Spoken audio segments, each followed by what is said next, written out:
Chapter 1817, The Sword-Seeking Province. The ancestor of the Mo family did not have much of the miraculous liquid. When he discovered it in outer space, he had only found 6 droplets in total. He used a droplet to study its effects, wasting it on a damaged Supreme Quality Saint artifact. As a result, he only had 5 droplets left. Even though the ancestor of the Mo family had no idea what the liquid was, nor did he find any rumors about such a liquid, he understood exactly just how valuable it was if a single droplet could repair a damaged Supreme Quality Saint artifact. Originally, the ancestor of the Mo family did not want to use the liquid to repair the God artifact today. He knew that if the God artifact remained as damaged as it was right now, he would be able to keep it. However, he would struggle to keep it once it was repaired. As a matter of fact, countless experts would be drawn over if he leaked the news that he possessed an undamaged God artifact. These experts would not be God Kings, but ones that had surpassed God King and reached the primordial realm. But now that Jian Chen had broken through, he no longer had a choice. All he could do was repair the armor. Only with the armor would he feel confident about killing the patriarch of the Tian Yuan clan. As all the remaining liquid was poured onto the armor, an even denser layer of light immediately rose up. The damaged portion was being repaired at an even quicker pace than before. The ancestor of the Mo family's eyes were filled with nervousness, eagerness, and joy as he stared at the piece of armor. Even though he had no idea whether he would be able to keep it forever, it was still something joyful if he could personally witness a God artifact being restored to its original form. The dense light over the armor lasted for several hours before gradually vanishing. Once the light had completely disappeared, the armor's original appearance was finally revealed. The ancestor of the Mo family could not help but become excited when he saw that the armor had been repaired. He murmured, "It has actually been completely repaired." "Completely repaired, I say. That's fantastic. The liquid is miraculous. It can even repair God artifacts. I don't have the ability to refine the God artifact right now. I can't even use the power of the God artifact, but as long as I wear it, I should be able to endure attacks from overgods from the armor's defense alone. Even late overgods won't be my opponent." When he thought up to there, the ancestor of the Mo family was filled with excitement. However, he also understood that he had to keep his possession of the God artifact a complete secret. He could not bring it out unless he was facing danger. Patriarch of the Tian Yuan clan, so what if you have those 2 strands of terrifying sword qi?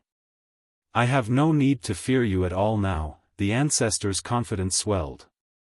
At that moment, he was even tempted to directly advance to the divine kingdom of Pingtian to kill Jian Chen personally. After all, he had taken the God artifact from Jian Chen. He feared that Jian Chen would leak news about it. Jian Chen's strength should be similar to mine, and he comprehends the laws of the sword. I can't be defeated with the God artifact, but killing him won't be easy. If he wants to escape, I probably won't be able to stop him. I can't go to the divine kingdom of Pingtian right now. Whatever. Jian Chen probably won't leak the news of the God artifact either since he doesn't know that I've repaired it.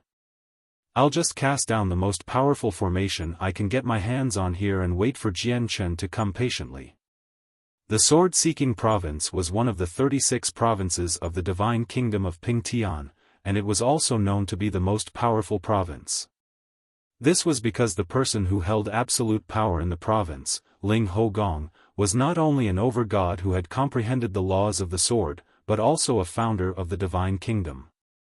At the same time, the Sword-Seeking Province possessed the only tax-free provincial city in the kingdom. All the income went to the Ling family that Ling Hogong came from. Just this was a great glory for the Ling family. There was an extremely large and grand manor in the center of the provincial city. The manor was where the greatest clan of the province, the Ling family, stood. A white-robed young man walked towards the entrance of the Ling family slowly. "Stop. This is the estate of the Ling family. Do not loiter around. Before the young man could even approach the entrance of the Ling family, the guards stopped him at the entrance. The young man did not stop. Under the glares of the guards, he made his way to the entrance at ease. He said to the guards in an approachable manner, "Please pass on the message that Jian Chen of the Tian Yuan clan has come to visit. The patriarch has ordered that all uninvited guests must be turned down." The guard glared at Jian Chen as he said without minding too much.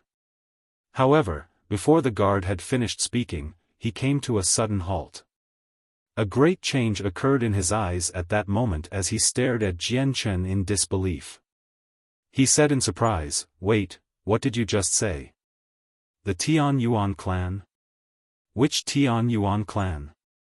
Is it the Tian Yuan clan from the Dong'an province?" Jian Chen smiled, "Correct.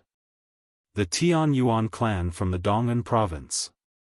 The expressions of the guards immediately changed when they heard that he was from the Tian Yuan clan of the Dong'an province.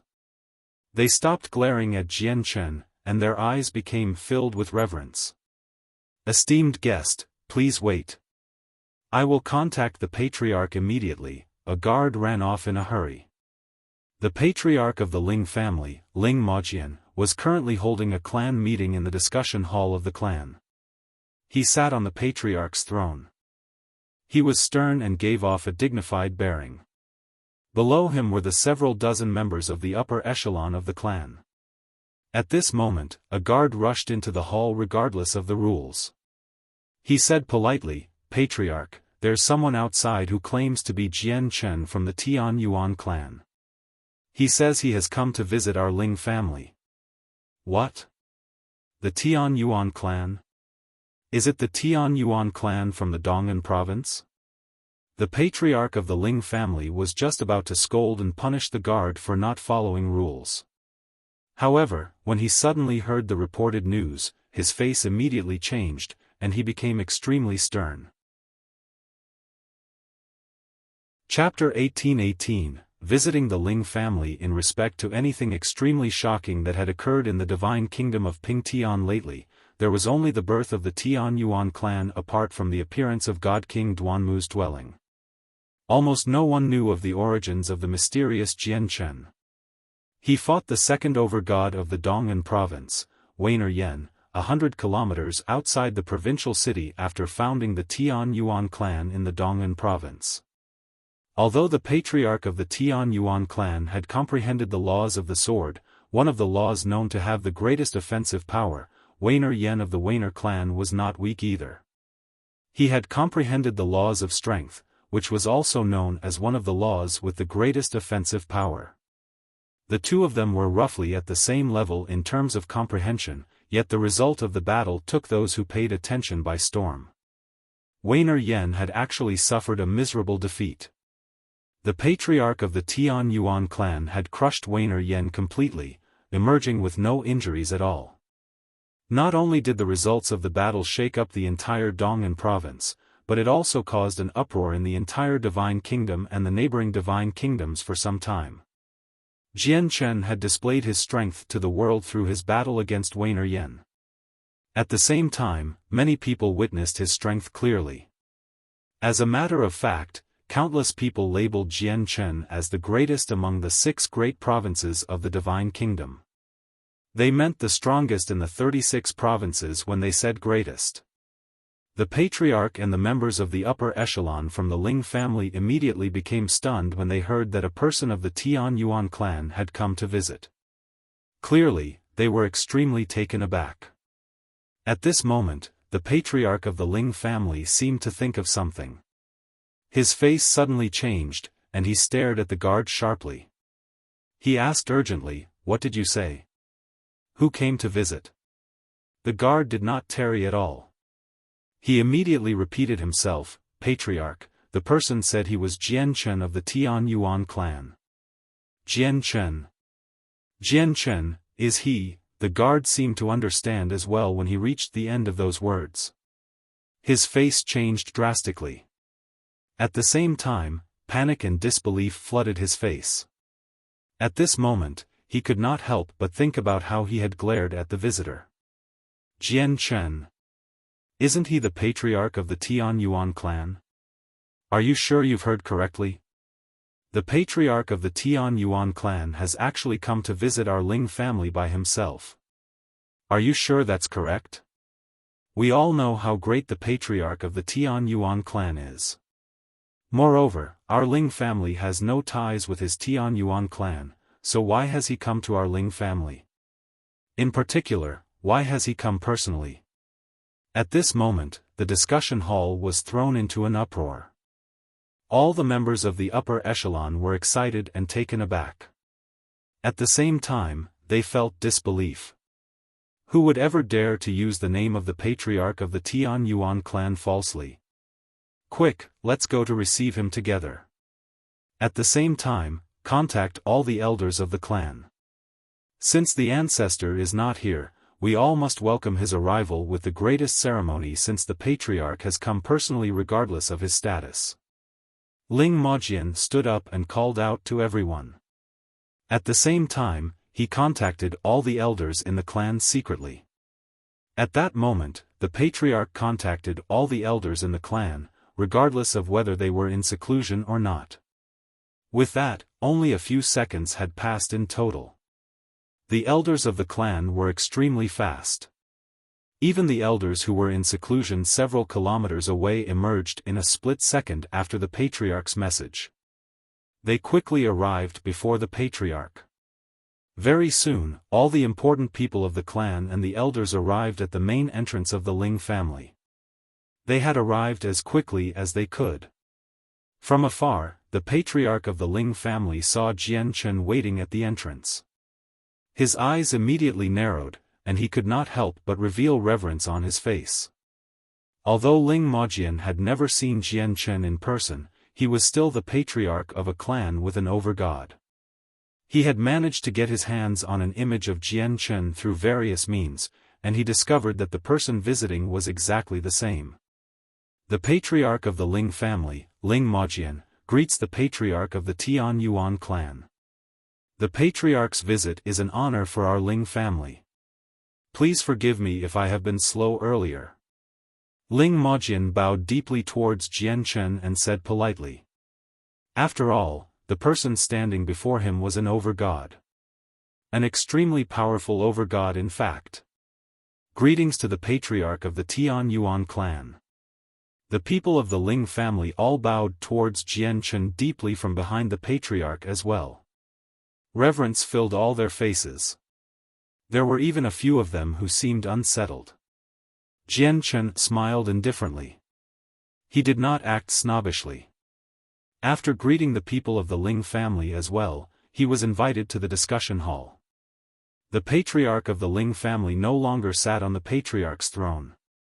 Instead, he sat with Jian Chen and the elders and important figures of the Ling family.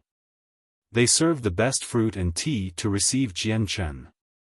Jian Chen conversed with the people of the Ling family casually, but among everyone, only Jian Chen remained composed. Including the patriarch, everyone behaved extremely carefully when they interacted with Jian Chen, as they were afraid that they would offend the over-god.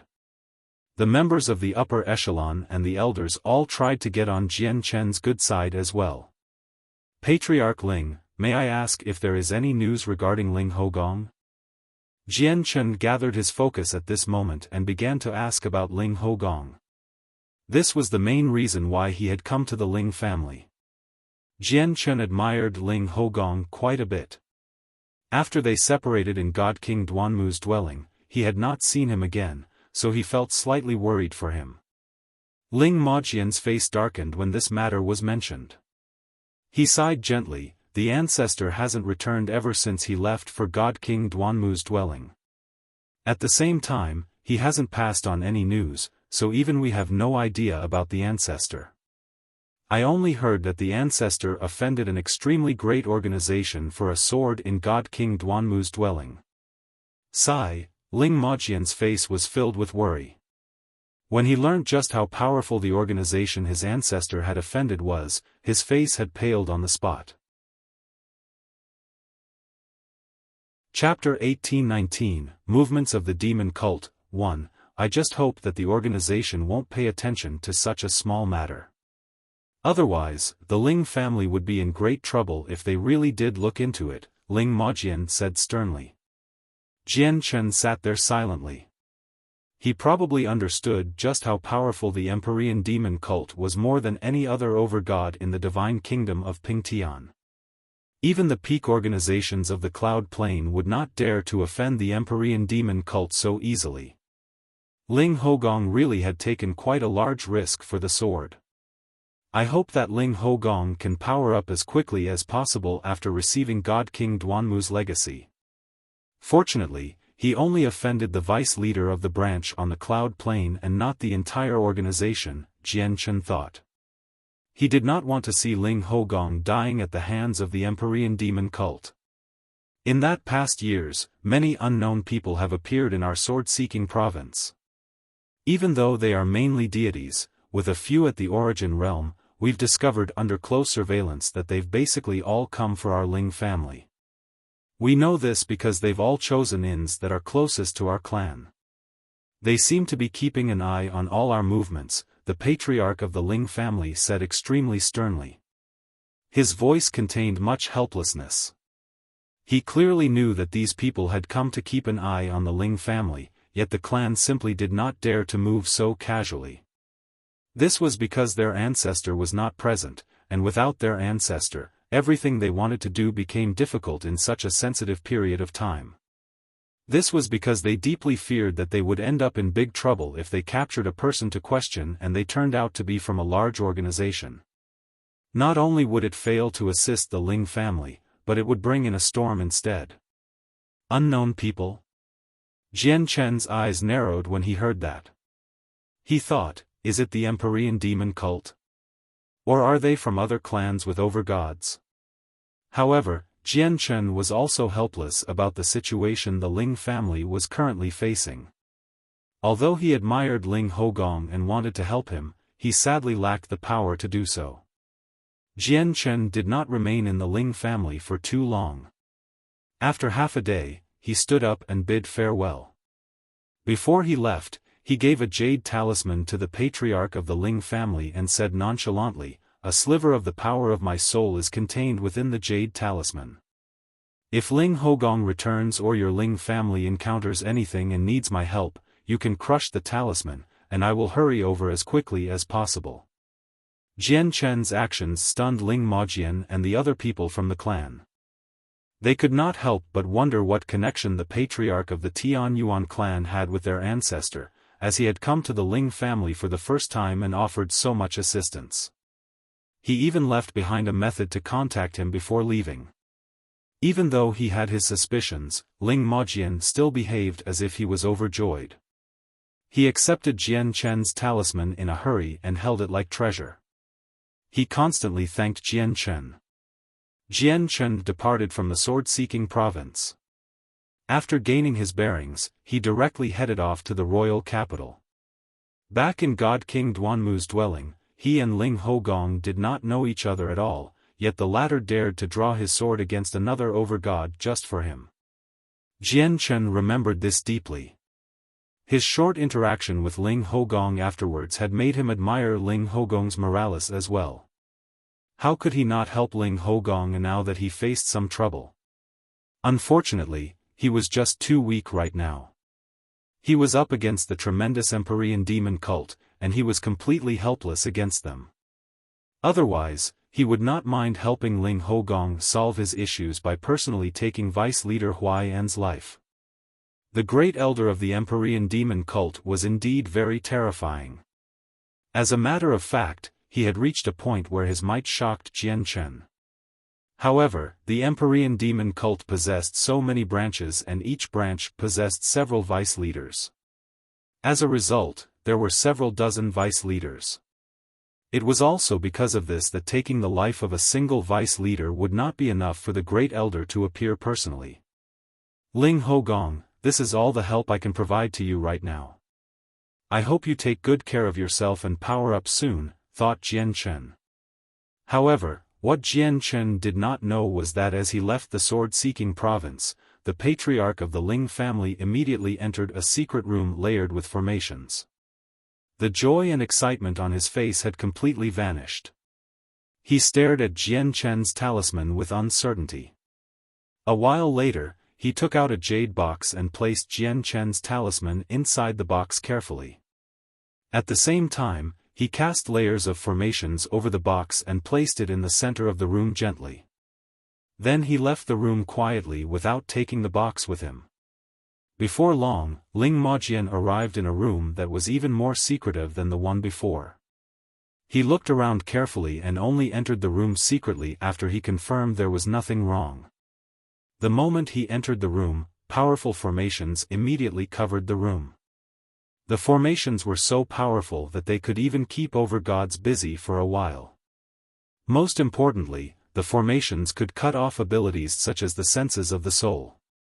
Ling Majian was the only person in the gloomy room now, there was no one else inside. Ling Majian arrived at the center of the room and formed seals with both hands. He used a secret technique, and a complicated and profound formation gradually appeared on the ground. Majian, has anything important happened in the clan for you to call me using this secret technique? At this moment, an ancient but lively voice rang out from the formation. An old man in white robes appeared in the formation. The old man was ruddy and sage-like. His eyes shone brightly, and his gaze was sharp like swords. Even though he seemed to be past his 80s, his posture was perfectly straight just like a drawn sword. He radiated with a powerful sword intent. To no surprise, the old man was Ling Hogong, who had gone missing for quite some time. Ancestor, the patriarch of the Tian Yuan clan, Jian Chen, had just come to visit earlier. The patriarch told Ling Hogong everything that had happened during Jian Chen's visit. Ancestor, when the patriarch of the Tian Yuan clan left, he even gave me a jade talisman with a sliver of the power of his soul. He said that if you returned, or if the Ling family encountered any problems, I should crush the talisman. I was wondering if he was reliable and could be trusted? Ling Majian said carefully. I never thought that brother Jian Chen would have already founded a Tian Yuan clan in the Dong'an province. It's just a pity that I can't move about freely, or I would definitely congratulate him personally, Ling Hogong sighed emotionally. It had already been several decades since he communicated with the clan. He had always remained in a secret place to cultivate and did not come in contact with the outside world. As a result, he only learnt about Jian Chen founding a clan now.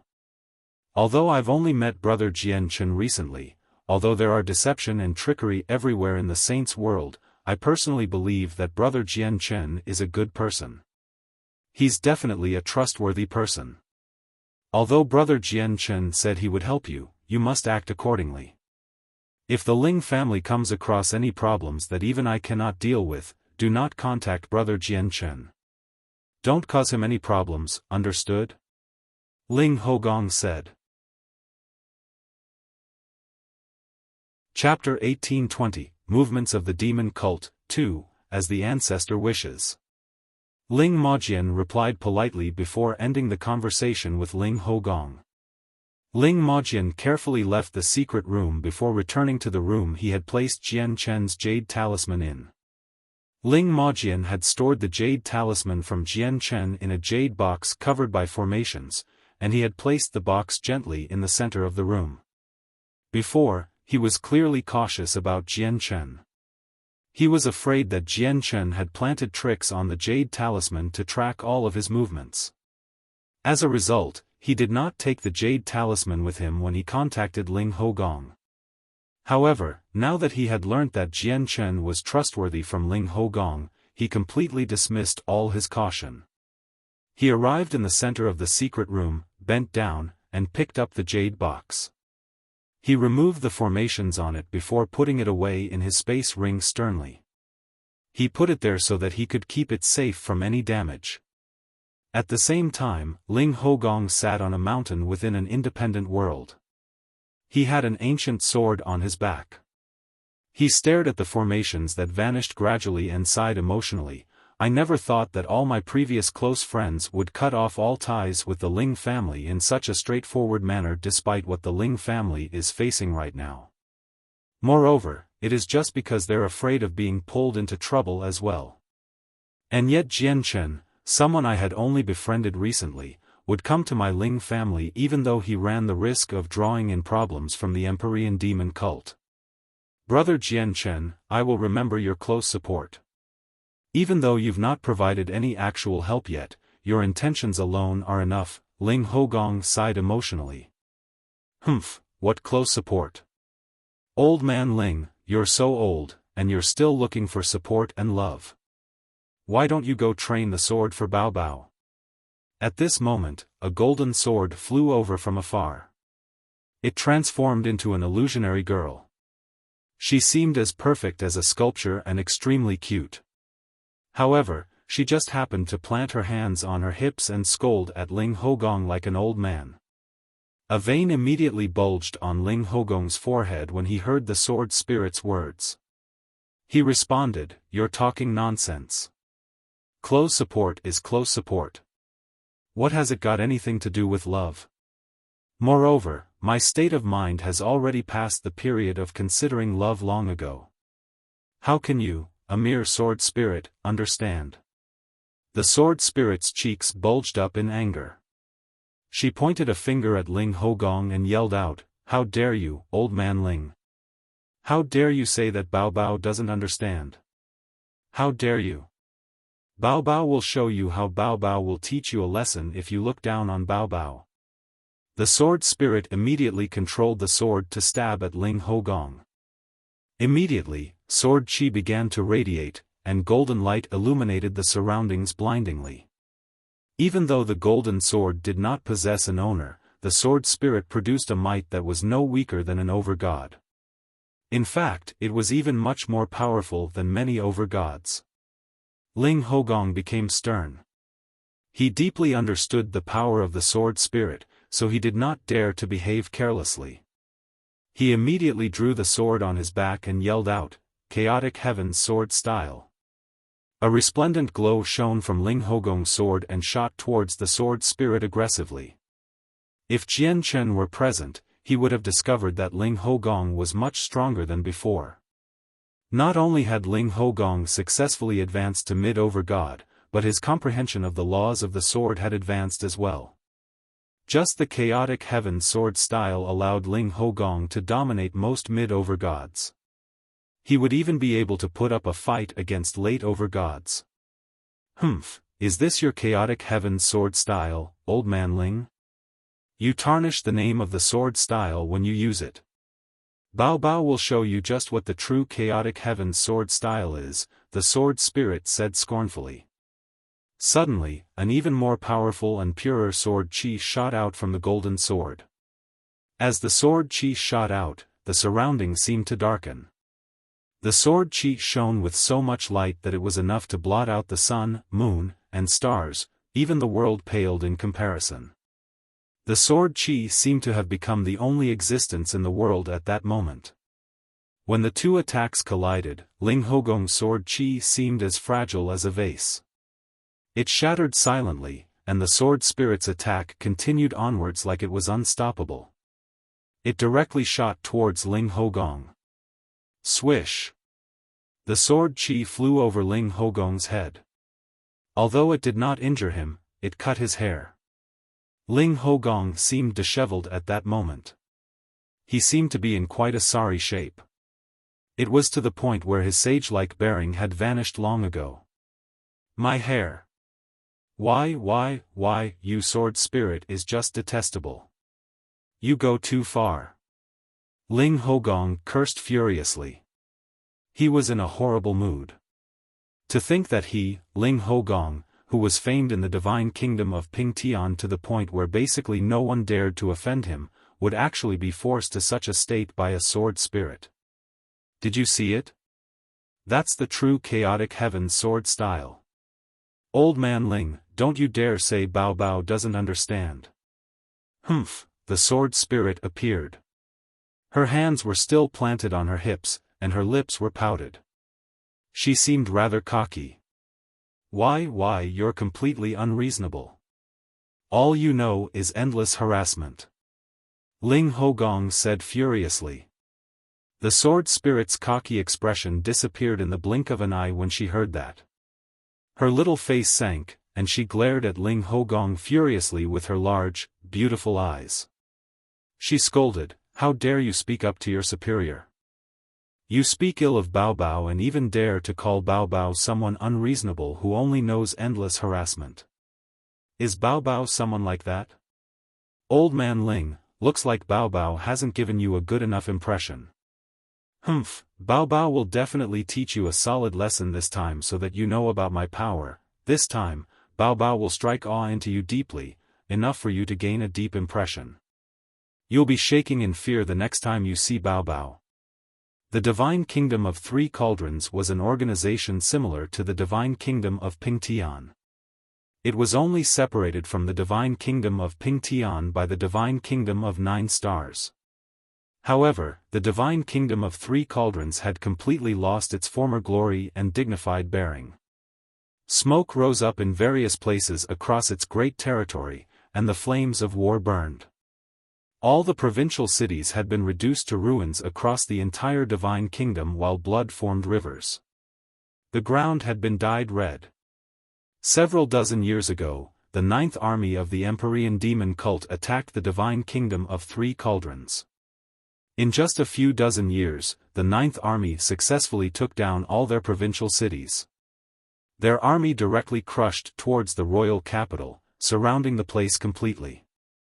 Now, the Divine Kingdom of Three Cauldrons was reduced to a single, lonely, royal capital. The 9th army of the Empyrean demon cult was only composed of a few 100,000 people. This number was nothing before the Divine Kingdom of Three Cauldrons army that spanned into the hundreds of millions. However, it was this exact army that completely crushed the huge army of the Divine Kingdom. The 9th army basically approached the royal capital like a hot knife through butter. Chapter 1821, Movements of the Demon Cult, 3. Now, the remaining forces of the Divine Kingdom of Three Cauldrons were stationed in the royal capital. They used their powerful formations and the treasures of the kingdom to fend off the 9th army. They had reached a temporary stalemate.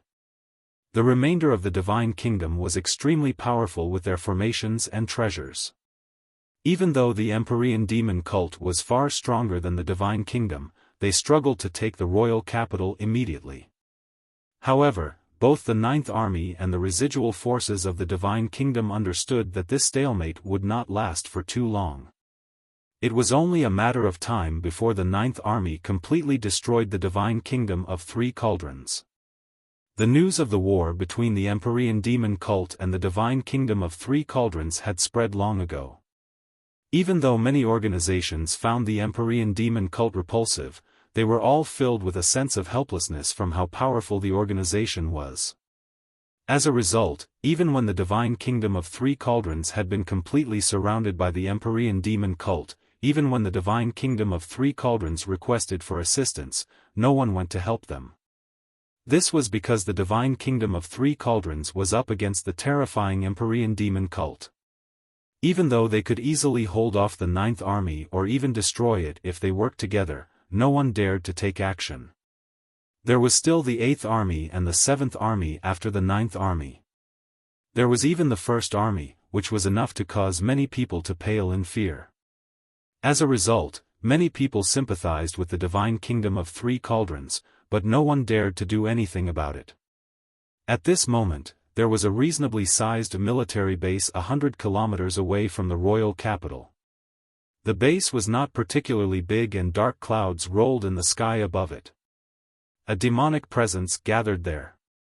Every single soldier in the base practiced extremely powerful and brutal demonic cultivation methods, so not only did they possess extraordinary cultivation levels, but their battle prowess was extremely great as well. It was exactly because of this that they could annihilate the gigantic army of the Divine Kingdom with just 100,000 people and make their way to the royal capital. There was a grand divine hall in the center of the base. The divine hall was completely red as if it had been covered in blood. A metallic smell of blood seemed to be present. Just standing outside the divine hall would be enough to overwhelm most people.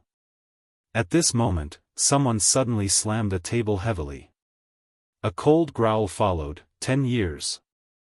It has been 10 whole years, and our 9th army still hasn't gotten through to the royal capital. Do the three of you even have brains? Why don't you think about a way that will allow you to take down this place as soon as possible? I've stared at this shitty city for 10 years already. I get angry just from glancing at it now. The speaker was a burly man. He currently sat on the commander's seat as he stared at the generals around him. The burly man was the commander of the 9th Army. He was known as the Blood God Hand, Yen Wuming. At the same time, he was an extremely powerful God King. The generals all became rather pale as they faced their furious commander. Clearly, they feared the commander very much, and their hair stood on end as a result. Yen Wuming. At this moment, a cold voice rang out in the hall. An illusionary and extremely handsome man in white robes appeared. The young man's face was slightly feminine. At first glance, he seemed like an indescribably handsome man, but looking at him again, he seemed more like an alluring beauty instead. If it were not for his chest, many people would have believed him to be a woman. Yen Wuming stared at the young man coldly, and the viciousness in his eyes did not decrease at all. His lips curled into a smile, and he said coldly, "I was wondering who bold enough to call me directly by my name had come. Turns out it's just Protector Zheng. Protector Zheng, you must not be bored enough to just come to check on what I'm doing since you projected yourself here from so far away. Hurry up, and say what you need to say. Once you're done, get out of my territory." "Humph, Yen Wuming, so mighty of you. I'm a protector of the cult. I can go wherever I want where the 9 armies are present. Just you aren't enough to tell me what to do," Protector Zheng said coldly. "I don't have the time to bicker with you, you unmanly and unwomanly transgender. Hurry up and say what you have to say, then get out of here," Yen Wuming said impatiently as a vicious light flickered through his eyes. "You," Protector Zheng was furious, and his face paled as a result. He pointed at Yen Wuming angrily, but seeing how fearless Yen Wuming was, he did nothing in the end. Even if were present personally, he would not be Yen Wuming's opponent, not to mention the fact that he was only a soul projection right now. Sucking in a deep breath, Protector Zheng forcefully suppressed his anger and said coldly, "I've only come for one matter. Have you captured God King Duanmu's successor? Humph, can't you see I'm invading the divine kingdom of 3 cauldrons? They have 3 God Kings. If I'm not watching over the entire operation, my 9th army would be reduced to a wreck by the 3 of them. Why the hell would I have the time to care about God King Duanmu's successor? Moreover, he's got nothing to do with me," Yen Wuming said coldly. Protector Zheng sneered, "Yen Wuming, I'll be honest, it's Vice Leader Huaiyan who cares about God King Duanmu very much. Before long, he'll emerge from seclusion. Once he finds out that God King Duanmu's successor is still alive and free, he'll lose his temper. I don't think that's something you can bear." Yen Wuming finally became stern. Clearly, he dreaded the vice leaders of the Empyrean demon cult very much. "Yen Wuming, I've brought the message. What you do is up to you. Farewell." With that, Protector Zheng vanished. Yen Wuming sat on the commander's seat emotionlessly. A light flickered through his eyes as he thought about what he should do. A while later, he passed an order to a general below him, "Lu Shan, take some people and go capture Ling Hogong for me." Chapter 1822, The Royal Capital of Pingtian. "Yes, sir." A general below stood up and dropped one knee to the ground, accepting the orders with courtesy. Lu Shan left the divine hall. Without any hesitation, he summoned his vice-generals. "General Lu, what's happening? Are we attacking the royal capital seeing how urgently you've summoned us?" Very soon, 2 burly men in tight, black robes strode over from afar as a demonic presence churned around them.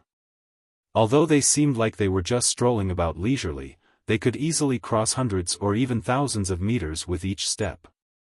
It was like the distance was nothing more than a few inches. They were still several kilometers away when they began talking, and it had taken them less than 5 seconds to finish their words. However, in just that short period of time, they had crossed the distance and appeared before General Lu Shan. You must have heard about the matter regarding God King Duanmu's successor. Just then, Protector Zheng personally came to ask about it in the form of a soul projection. As a result, the commander has ordered us to go to the divine kingdom of Pingtian to capture Ling Hogong. You two come with me, Lu Shan said to the two. Not only were these two his deputies, but they were also his brothers that had gone through thick and thin with him. Protector Zheng personally asked for this? Why do I remember that our commander has always been on bad terms with Protector Zheng? Why would he listen to him? One of the deputies asked in confusion after hearing Lu Shan's words. Lu Shan became stern and growled, Vice Leader Huai is about to emerge from seclusion. The expressions of the two deputies changed when they heard that. They could not help but become polite and show respect. We should not tarry then. General Lu, let's set off as soon as possible. Though this Ling Hogong sure has some prestige. He could raise the attention of Protector Zheng and even get our commander to order us personally to capture him. He. Now that we three over-gods are moving out personally, Ling Hogong shouldn't be able to complain about dying in vain, the two deputies sneered as a vicious light shone in their eyes. On the roads that extended in all directions outside the majestic royal capital of the divine kingdom of Pingtian, many cultivators gathered daily. Merchants flowed in and out of the huge city gates. From time to time, there would even be luxurious carriages pulled by rare, invaluable beasts that slowly made their way towards the royal capital. Without a doubt, the people within those carriages were people with quite some power. However, regardless of the greatness of their backgrounds, flying was forbidden when entering the royal capital. Even the organizations with over-gods were affected. This was all due to their respect towards the royal capital. Only god kings could ignore the rules and directly fly into the city. Hold on to it. That is your pass into the city. Remember, you have to pay 10 low-grade divine crystals for every day you spend within the royal capital. Otherwise, the guards of the city will take you away, a guard explained to Jian Chen outside the city gates as he handed a medallion to Jian Chen. Jian Chen entered the city after taking the medallion. What dense origin energy!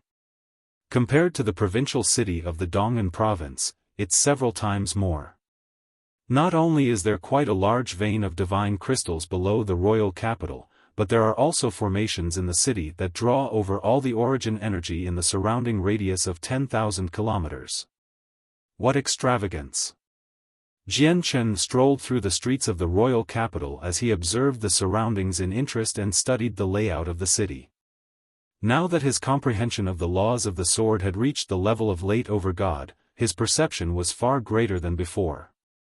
He could see through many hidden things with just a single glance. The entire city is enveloped by an extremely vast formation. Every single street and store is connected to the formation, causing the entire city to become as tough as steel. Even battles between over-gods would not be able to create any damage to the structures in the city. The huge formation has already reached the level of god kings. Only god kings can smash through it. And aside from the defensive formations, there's also trapping and killing formations in there. With these formations, even god kings would probably fail to leave unscathed if they came to make trouble. Jian Chen marveled from the bottom of his heart. The royal capital was so powerful that it made him sigh emotionally after seeing it. He thought about how he would be truly free of worries if the formations of the provincial city in the Dong'an province were so powerful. At this moment, Jian Chen came to a halt. He casually glanced past a building that he was about to pass by, and he immediately caught sight of the 3 words, True Sword Pavilion. They were written in a fancy font. Vaguely, a sharp sword chi seemed to surge out. Clearly, the place was a shop that specialized in flying swords. After pausing for a moment, Jian Chen entered without any hesitation at all. The pavilion was filled with a great collection of various flying swords. Small groups of people gathered within the large store as they studied the swords like gentlemen. They would shake their heads in disappointment at times, and they would also nod and praise at other times. A few pretty women received them as customers politely with business-like smiles, presenting swords to them patiently. Among them, there was a group that stood out the most. They had basically become the center of attention in the shop, attracting the gazes of everyone present. The group consisted of 2 women and 1 young man. One of the women possessed devastating beauty. Not only was her beauty and bearing extraordinary, but she also possessed an otherworldly charm. Her expression was gentle, making her seem quiet. A single glance was enough to make people feel warm inside. The other woman also possessed extraordinary beauty. Her face was filled with an uncontainable sense of arrogance. From her curled lips, she was clearly a rude and unreasonable woman. The young man was dressed in luxurious robes and was extremely handsome. However, his face was filled with arrogance as if he looked down on everyone. Evidently, he was a wastrel from a powerful clan. A few guards stood behind each of them.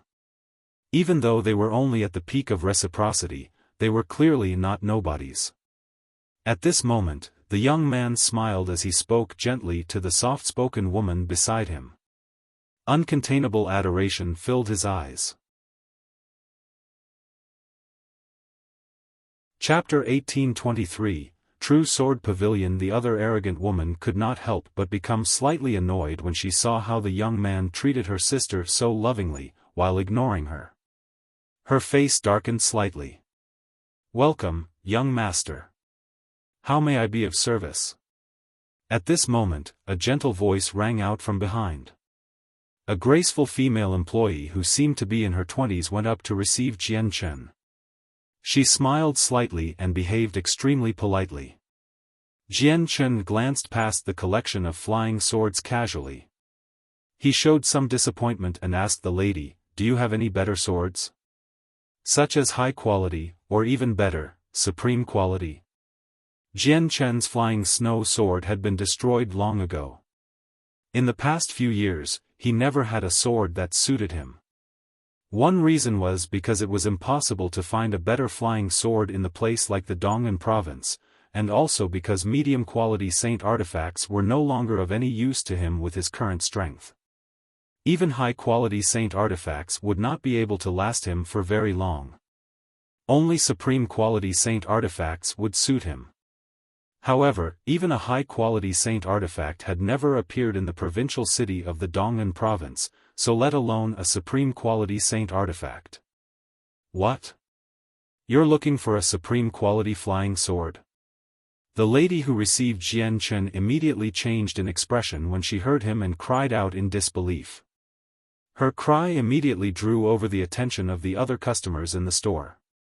Immediately, they all turned their heads over and stared at Jian Chen in surprise. Even the 2 beautiful women and the young man who seemed to be a wastrel looked at Jian Chen. Did I really just hear that? Really? Someone actually wanted to buy a supreme-quality saint artifact? Surely I've heard wrong. There's actually someone who wants to buy a supreme-quality saint artifact. Where has this country bumpkin come from, wanting to buy a supreme-quality saint artifact as soon as they enter the store? I'm laughing my ass off. What does he think a supreme-quality saint artifact is? Does he think it's any old item you can find off the street? Or does he really not know just how valuable a supreme-quality saint artifact is? The young man could not help but burst into laughter. His voice was filled with mockery and recklessness. "Pfft, this is just hilarious. Ha ha ha, I'm really laughing my head off." As the young man laughed, the arrogant woman could not help but laugh aloud as well. She stared at Jian Chen like she was looking at an idiot. Even the beautiful, quiet lady could not help but smiled slightly as she studied Jian Chen closely. However, when the young man saw her smile, his face immediately sunk heavily. A sliver of coldness appeared in his eyes and he swore inside, "God damn it. Ruru's actually smiled. She's actually smiled. I've pursued her for so long but she's never smiled at me before, yet just a single sentence from this country bumpkin who can from who knows where has made her smile. God damn it." At this moment, the young man's gaze towards Jian Chen became laced with some ill intentions. The flames of envy burned within his gaze. Bastard! Not only can this country bumpkin make Ruru smile, he just happens to be handsome as well. Damn it! Screw him! The young man became furious as his gaze gradually turned into a glare. Jian Chen frowned. He glanced past the young man and woman who laughed at him. At the same time, he realized inside that he had probably underestimated the value of supreme quality saint artifacts. "Don't you have any supreme quality saint artifacts for sale here at all?" Jian Chen asked the lady. The lady looked at Jian Chen strangely. Even though she had already labeled Jian Chen as a person who definitely did not come to buy swords, she still replied politely, "Young master, I must disappoint you. There are indeed no supreme quality saint artifacts here. Let alone our true sword pavilion, probably even the entire kingdom doesn't have any place that sells it. This is because probably only the divine king His Majesty possesses a supreme quality saint artifact." Supreme quality saint artifacts are actually that valuable? Jian Chen murmured. His breath had been taken away secretly. The value of supreme quality saint artifacts far exceeded what he anticipated. The lady who received Jian Chen rolled her eyes when she heard what he had said. She felt extremely miserable inside. He actually did not even know the value of a supreme quality saint artifact and still wanted to buy it. Was he not the standard country bumpkin? Haha, he doesn't have any idea just how valuable a supreme quality saint artifact is. He has no idea about them and probably hasn't even seen one in his life before, yet he dares to speak so boldly that he wants to buy one? I'm laughing my head off. This is the first time I've seen someone so queer in my entire life. He probably doesn't even have the power to use a supreme quality saint artifact if he really did get his hands on one. The arrogant woman giggled as disdain filled her eyes. Jian Chen frowned. Even with his current level of cultivation, he had no interest in fussing over things with a mere deity. However, after being made fun of time and time again, no one could remain in a good mood. He immediately stared at the woman coldly and said nonchalantly, "Lady, whether I've seen a supreme quality saint artifact or not doesn't seem to have anything to do with you.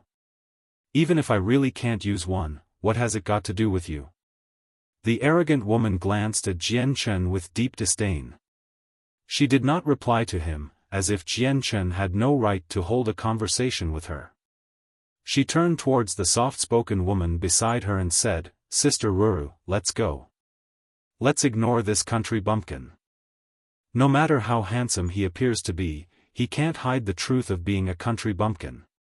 The arrogant woman paused there and glanced at Jian Chen again with disdain. She continued, "Even if it's all acting, it'll explain that he has other intentions for everything he's done.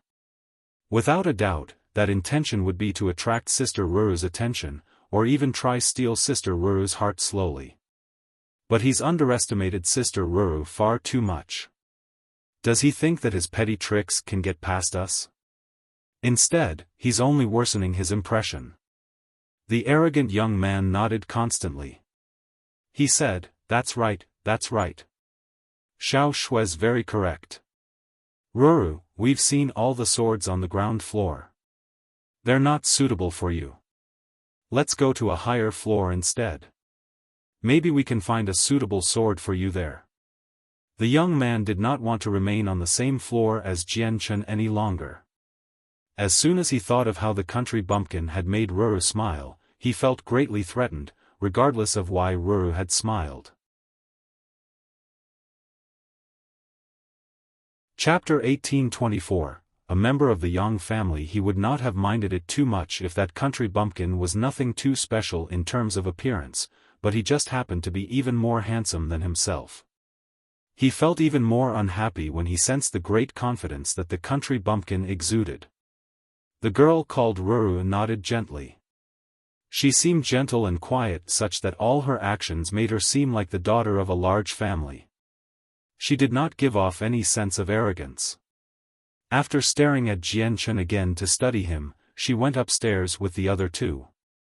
The young man just happened to see Ruru's actions, so his face immediately became even uglier. He glared at Jianchen angrily before going up. Jianchen completely ignored all of this. With his increase in strength, his mental state had changed gradually as well. The wastrel from a large family who was only a deity at most just seemed like an immature child in his eyes. Was an adult supposed to get into an argument with a child after being insulted? That would just be petty. Moreover, he knew that he really had been a little too abrupt in asking for a supreme quality saint artifacts as soon as he made it through the door. Then do you have any high-quality flying swords? Jianchen asked again. He could only change his request seeing how supreme quality flying swords were unavailable. The lady who received Jianchen glanced at the few people who had already gone upstairs. All of their backgrounds were terrifying. Clearly, she had become slightly impatient towards Jianchen's question, but she did not show it at all, as she had gained a rough idea that Jianchen had probably mentioned supreme quality saint artifacts to attract the attention of the girl called Ruru. Now that he asked about high-quality saint artifacts, it was probably an excuse so that he could go upstairs as well. Young master, our store just happens to have a few high-quality saint artifacts, but they're all upstairs. The lady maintained her business smile and did not show a trace of what she was thinking. Take me there, Jianchen said without any hesitation at all. He truly lacked a suitable weapon right now. Yes, young master. Please follow me. The lady was filled with contempt inside, but she still led Jianchen to the next floor extremely politely. Jianchen found the three people with just a single glance as soon as he arrived on the next floor. They were currently choosing a flying sword with great attentiveness under the protection of their guards. The three people clearly discovered Jianchen as well. The young man's face immediately sank, and he roared out furiously, "Brat, you really know how to stick around. You're following us wherever we go. If you're clever, piss off, or don't blame me for being impolite." The young man believed that everything that had happened with Jianchen was a coincidence back on the first floor. However, after listening to the arrogant woman's words, he partially believed that Jianchen had only come to the true sword pavilion to draw Ruru's attention. In fact, he had hurriedly proceeded to the next floor with Ruru so that Jianchen would not be able to capture her attention too much. However, he never thought that Jianchen would actually follow them up as soon as they went to the next floor. It only consolidated his thoughts. He believed that Jianchen had come for Ruru. Ruru was his beloved goddess. How could he let someone that was just as handsome as him garner her attention? As a result, he made up his mind to not let Jianchen stay no matter what. The arrogant woman also showed some impatience when she saw Jianchen come up as well. However, she then seemed to think of something. A gleam of light flickered through her eyes. The person that Yang Tai truly likes is Ruru. As long as Ruru remains unwed, Yang Tai will never give up. That person seems competent after all. If he can really steal Ruru's heart, it'll be fantastic for me. At the very least, Yang Tai can give up on Ruru. As soon as she thought of that, not only did the arrogant woman stop feeling annoyed by Jianchen's presence, but she even became slightly eager for Jianchen to steal Ruru's heart. Yang Tai clearly wants to move against him now. With Yang Tai's background, that person is in big trouble. I have to help him, thought the woman. Just when she wanted to assist Jianchen to break free from the situation, she heard Jianchen's voice ring out. Don't you think too highly of yourself? I've come here to buy a sword, and it's a complete coincidence that we're up here together. how can you say that I'm following you? Moreover, I'd suggest you watch your mouth, or you'll be making trouble, Jian Chen said calmly and slightly coldly. As the saying went, even the kindest of people could become displeased. Even though Jian Chen despised falling to the same level as people like him, he could only do something about it and teach them a lesson if they crossed his bottom line. Jian Chen's somewhat threatening words stunned all the people on the floor. They all glanced over and stared at him in disbelief. The lady who had brought Jian Chen to the floor paled slightly. She knew exactly what background the young man possessed. It was one of the greatest clans in the royal capital.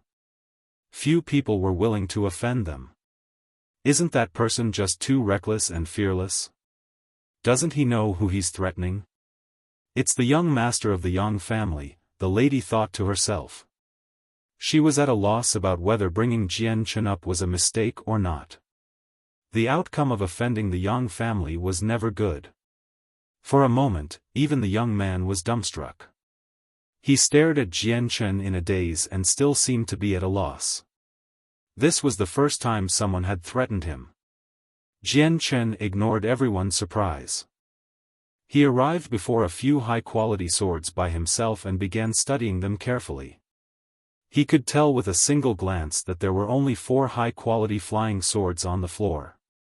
Although there were quite a few other swords, they were all medium quality. At the same time, 2 of the 4 high-quality swords possessed an attribute. They respectively shone with a dazzling, fire-red light and an earthen-yellow light. A powerful white glow surrounded the other 2 swords. From outside, they only seemed to be balls of dazzling white light, making it very difficult to see the swords themselves. Jian Chen's eyes shone. He studied the 2 swords without blinking at all. He was able to see through the light emitted and observe the swords hidden inside extremely clearly. How much for this sword? Jian Chen pointed at one of the high-quality swords and asked the lady serving him. It was also at this moment that Yang Tai finally returned to his senses. His face sank, and he became furious. He pointed at Jian Chen and bellowed out, "How dare you threaten me? Do you know who I am?" As Yang Tai called out, the guards he had brought with him began to move as well. They all surrounded Jian Chen and glared at him viciously. Although they were only at the peak of reciprocity, even a few deities or gods would not dare to touch them in the royal capital. This was because touching them would be offending the Yang family. And the Yang family was a clan that was particularly prideful. Chapter 1825, The Flying Sword, Startling Rainbow, Bring me his tongue. I don't want him to be able to speak after today. Then break his limbs and take him back to the clan. I want him to understand the consequences of threatening me, Yang Tai ordered the guards. Yes, young master. The guards all responded. Cold light flickered through their eyes as they moved against Jian Chen in an attempt to capture them. All of them were extremely well trained. They worked together extremely cohesively. Clearly, they had done similar things countless times before. However, just when their hands were about to touch Jian Chen, a stream of white light flickered. The white light was extremely small. It was only the size of a finger, but it appeared at an unbelievable rate. With their strength at the peak of reciprocity, they had failed to even sense its appearance before it vanished again. In the next moment, all the guards felt a heart-wrenching pain from their arms. They could not help but cry out miserably. Blood spurted out like fountains from where their shoulders were. The guards had all lost their arms, having been severed unknowingly. The eyes of the people on the floor all narrowed before widening. They stared at the armless guards in disbelief. They were all filled with shock. At the same time, they also experienced some confusion and doubt. None of them were powerful. Apart from the girl called Ruru who was an early deity, everyone else was at reciprocity. They were unable to sense the appearance of the light at all with their strength. As a result, they had no idea just how the guards had lost their arms.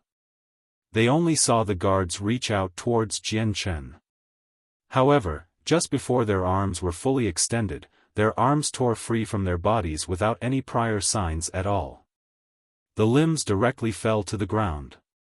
It was extremely strange. Only the girl called Ruru managed to sense the flash of white light with her strength as a deity. Disbelief filled her eyes. She stared at Jian Chen without blinking at all as he remained standing there in his white clothes. He remained composed. She also failed to see Jian Chen do anything. As a matter of fact, Jian Chen had not even moved a finger from what she could see. However, she clearly knew that the severed arms of the guards were directly related to Jian Chen. The guards all paled and shrieked out in pain. Combined, their voices were deafening. Let alone the entire store, but even the people outside on the streets could hear their shrieks clearly. Jian Chen frowned. If you want to shriek, go downstairs. Don't get in the way of me buying a sword. With that, Jian Chen kicked out a few times without any mercy at all, sending the guards out of the window as if they were unwanted. They landed on the street outside heavily. His actions immediately caused the lady who served him to pale. She thought, that's it, I'm done for. This person has completely offended the Yang family. The Yang family will never just leave the matter like this. Although it has got nothing to do with me, I was the one who brought him upstairs after all. Even I probably won't be able to avoid the punishment of the Yang family. Why, you actually injured my guards. Do you know who I am? I am the young master of the Yang family. Yang Tai paled in anger as he pointed at Jian Chen. He was absolutely furious. The Yang family?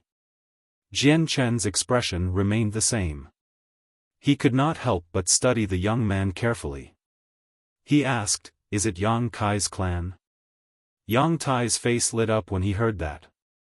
He thought that Jian Chen was afraid now, so pride immediately filled his face. He said arrogantly, that's right, Yang Kai is my great-grandfather. Looks like you haven't exactly been living under a rock, seeing how you know about my great-grandfather. If you're clever, kneel immediately and lower your head 9 times to the ground. I won't make things difficult for you today. Yang Tai could only be blamed for failing to see the small details here. He failed to see how Jian Chen remained completely the same when he mentioned Yang Kai's name. Jian Chen's expression did not change at all. He did not reveal even a trace of fear. He even mentioned Yang Kai's name directly without adding something like senior as other people would. Your great-grandfather does indeed have some strength, but who knows just how many people are more powerful than your great-grandfather. There are some people that you can't afford to offend. You'll only end up slaughtered, Jian Chen said calmly. His voice was somewhat cold as he continued, I'll let you go this time because of your great-grandfather, but only this one time. That's right. There are many people far more powerful than my great-grandfather in the world, but you're not one of them. Moreover, you don't even have the right to talk to me with your lowly status. However, I will remember what you said today. I would like to see just how much longer you can continue to act so arrogantly, Yang Tai said angrily. He knew that he was not Jian Chen's opponent, so he could only return and rally some other people. Afterwards, he turned towards Ruru and said, Ruru, let's go. Young Master Yang, I still haven't chosen my sword yet. You can go back first, the gentle Ruru said to Yang Tai. Yang Tai's face immediately became extremely ugly. Waving his sleeve, he turned around and left with a sunken face. Yang Tai, wait for me. The arrogant woman bid farewell to Ruru in a hurry and immediately chased after Yang Tai with her own guards. How much for this sword? Jian Chen looked at the sword that had caught his attention again and repeated the question to the lady serving him. The lady stood by Jian Chen's side.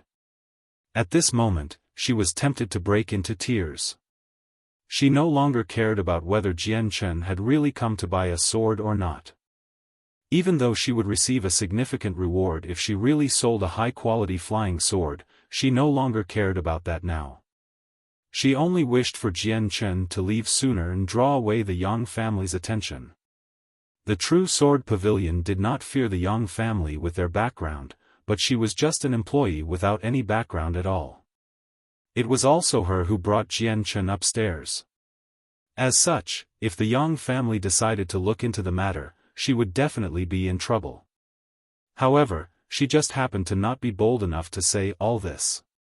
Her customer was a person who did not even fear the Yang family, so he definitely came from a large clan as well. She could not afford to offend someone like that either. Young master, the flying sword is called Startling Rainbow. Its price is 6 million high-grade divine crystals, the lady said uneasily. What? 6 million high-grade divine crystals? Jian Chen was shocked when he heard the price. When he bought the flying snow sword in the Dong'an province, it was only 100,000 mid-grade divine crystals. Chapter 1826. Greedy. The flying snow sword was a medium-quality saint artifact, while the startling rainbow sword was only a high-quality saint artifact. They were only a single tier apart, but the price was several hundred times more. This shocked Jian Chen very much. Jian Chen stared at the sword that was surrounded by dazzling light and sword qi. He fell silent in that moment as the light in his eyes flickered. He was hesitating. Clearly, the price of the sword had far exceeded Jian Chen's expectations. It actually required a terrifying amount of 6 million high-grade divine crystals. They were high-grade, nothing like mid or low-grade divine crystals. He still possessed the 10 blocks of high-grade divine crystal, which was more than enough to purchase the sword. However, he originally planned to break up the divine crystals into mid and low-grade ones so that Shengguan Mu'er and the others could use them to cultivate. He had not planned to spend so many here. 6 million high-grade divine crystals were equivalent to 600 million mid-grade divine crystals. Such an amount was enough for everyone to cultivate until they were gods. Of course, that was given that their comprehension of laws could keep up with their cultivation. Young master, the startling rainbow sword is actually relatively cheap among the high-quality saint artifacts. Many better high-grade saint artifacts are worth billions. May I ask if the young master is still interested in purchasing this high-quality saint artifact? The lady asked.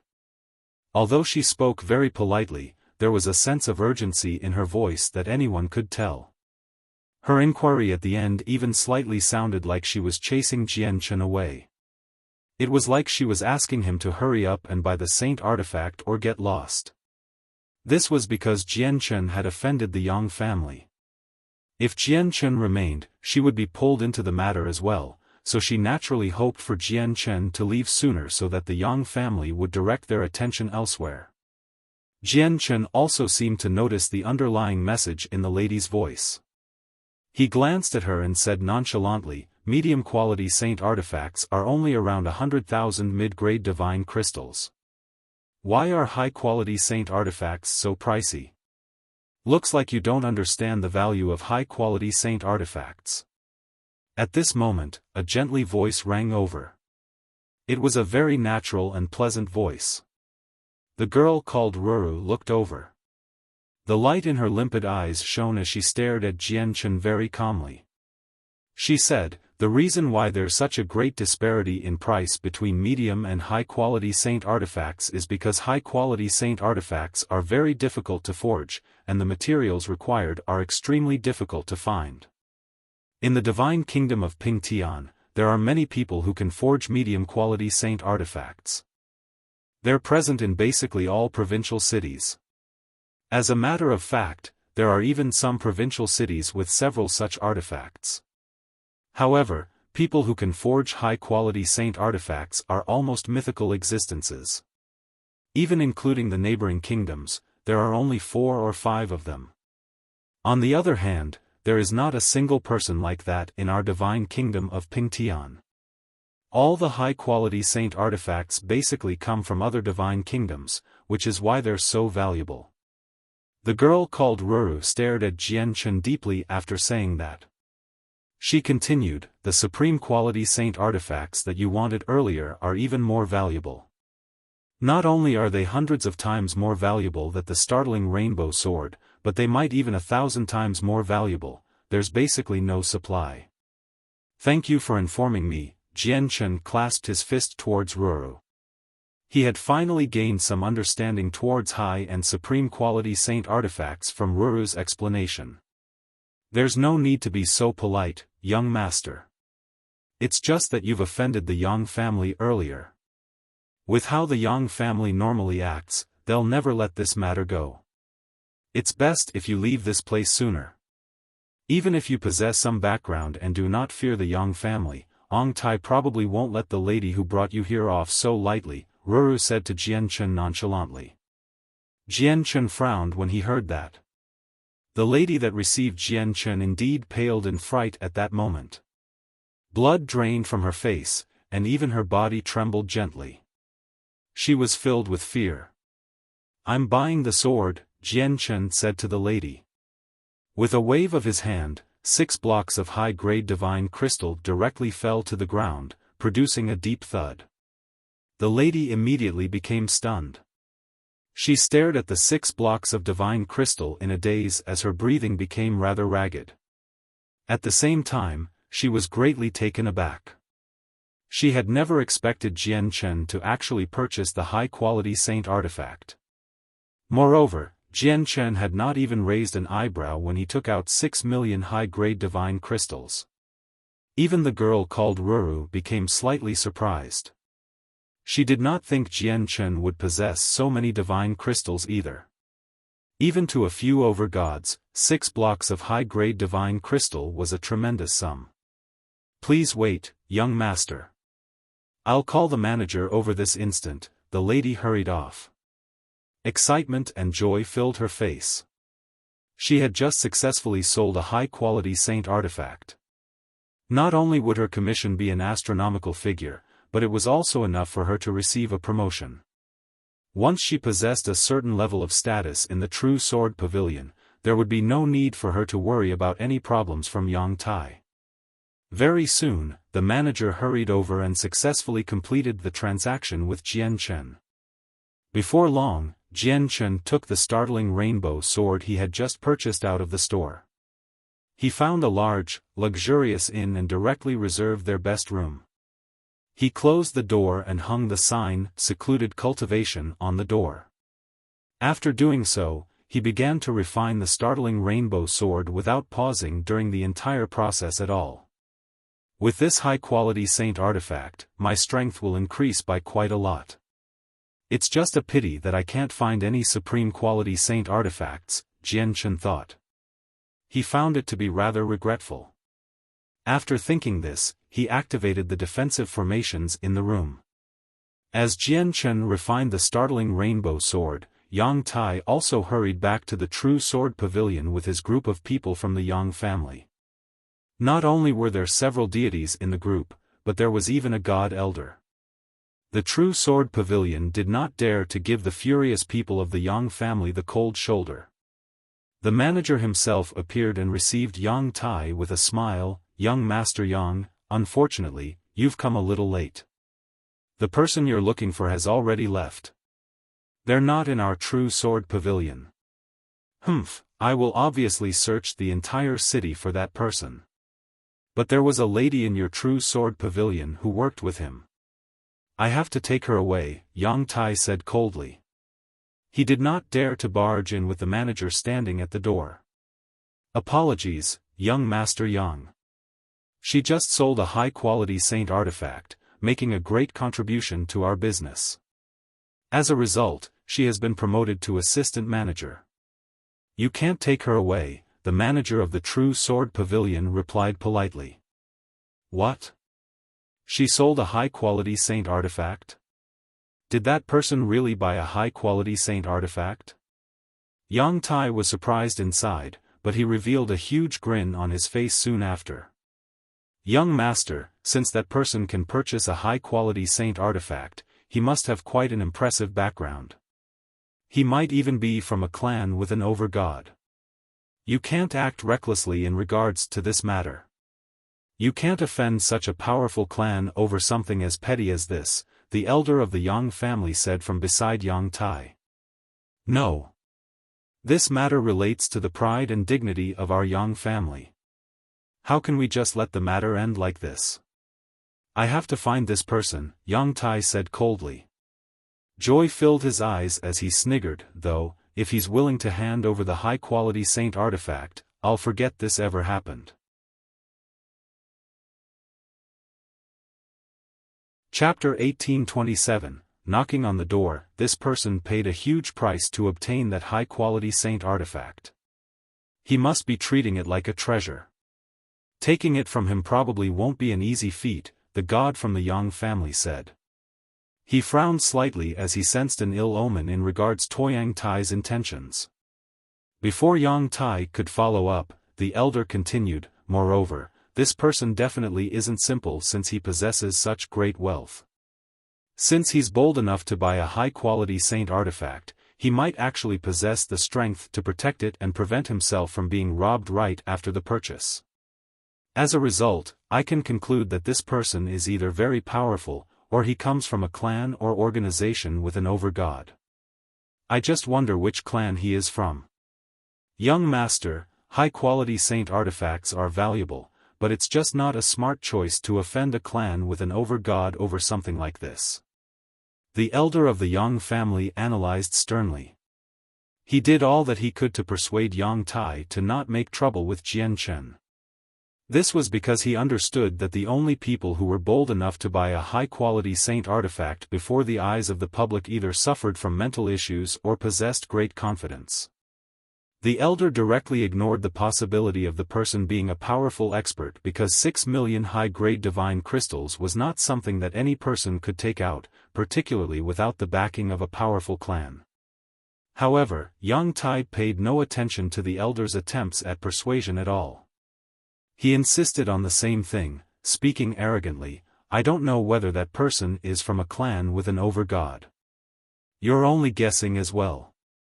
What if you've guessed incorrectly and that person not only lacks any particular background, but he lacks strength as well?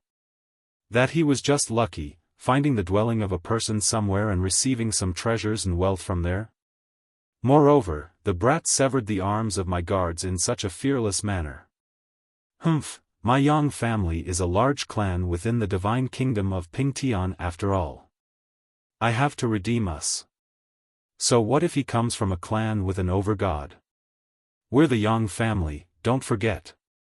Yang Tai could not help but become proud when he mentioned the Yang family.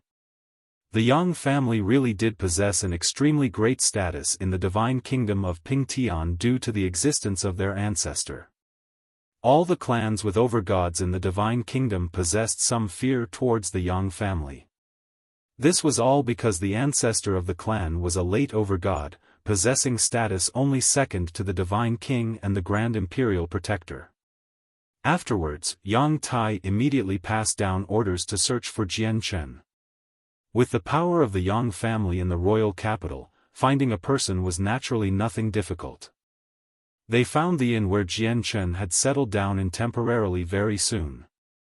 The entire room on the highest floor of the perched Phoenix Inn, labeled Heaven, was covered by a formation. Jian Chen currently sat on the bed in that room as he refined the startling rainbow sword. He did not even consider that the young master of the Yang family might become interested in the saint artifact he had just purchased. However, even if he knew, he would not feel afraid at all. The ancestor of the Yang family, Yang Kai, was very powerful, having reached late over God. However, he had also reached late over God in terms of comprehension. All he lacked was cultivation. As a result, there was no reason for him to fear Yang Kai of the Yang family. At this moment, Yang Tai had already surrounded the perched Phoenix Inn with over 100 experts from the Yang family. Not only were there many deities among them, but Yang Tai had even managed to bring a few god elders. Although Yang Tai's status as the young master would have never been enough to directly order the elders around, he still deserved some respect as a young master. Not to mention the fact that this matter was connected to a high-quality saint artifact. If they really could hand a high-quality saint artifact to their ancestor, it would be a matter of merit, and they would be rewarded handsomely. In regards to any problems that could be created, just how many people were willing to offend the Yang family with their current status? The person who bought the high-quality saint artifact severed the limbs of our guards. It was he who caused trouble first. We have a reason to make trouble. It's completely reasonable for us to take his high-quality saint artifact, one of the elders who hurried over later said seriously. Even though I haven't personally seen the over-gods of the neighboring divine kingdoms, I have heard of them, so I possess some understanding towards them. There's only the patriarch of the Tian Yuan clan that I don't really know, since he has only broken through recently. However, there's no one who matches the person who bought the high-quality saint artifact amongst all the over-gods I know. As a result, I'm certain that this person isn't an over-god. Even if he's a god, he probably isn't from our kingdom because I basically possess information on all the gods in our kingdom, said a middle-aged man. He wore white robes and seemed like a scholar. Yang Tai immediately became overjoyed when he heard these words from the elder. He said, "Elders, let's go and find that person right now." The elders of the Yang family nodded happily and followed Yang Tai directly into the inn. Only the elder who tried to persuade Yang Tai earlier sensed that something was off, but now that the situation had developed to this point, he had run out of choices. He could only sigh to himself and follow them into the inn.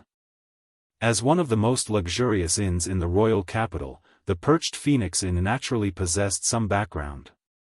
However, when the manager saw that these people were elders of the Yang family, he could only turn a blind eye. He did not dare to speak up. Even though the inn was the business of a clan with an over-god in the royal capital, there was nothing he could do. There really were very few people who dared to offend the Yang family, particularly over small matters like this. "It's here. That person is staying here." Yang Tai brought the elders before Jian Chen's room, and his voice was filled with some excitement. Without any hesitation, he immediately touched the formation. Jian Chen sat within the room with his eyes closed as the startling rainbow sword shone with resplendent light as the sword hovered before him. It emitted the invisible, sharp sword chi of a high-quality saint artifact, filling the entire room.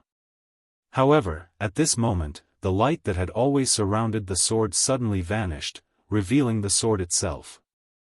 It was also at this moment that Jian Chen opened his eyes slowly. He stared at the startling rainbow sword before him calmly.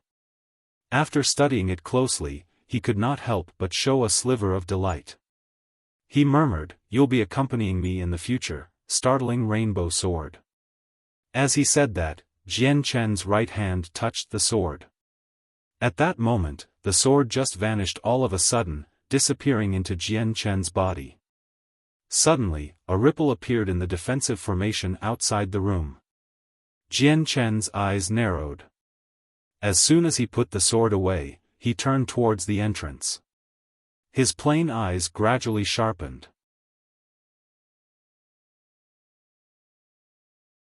Chapter 1828, A Slight Punishment. Not only could the formation for Jian Chen's room defend attacks from even gods, but it also functioned as a barrier that blocked sight and the senses of the soul. However, this only applied to those outside the formation. Inside, Jian Chen did not suffer these restrictions, so he could clearly observe what was going on outside through the formation.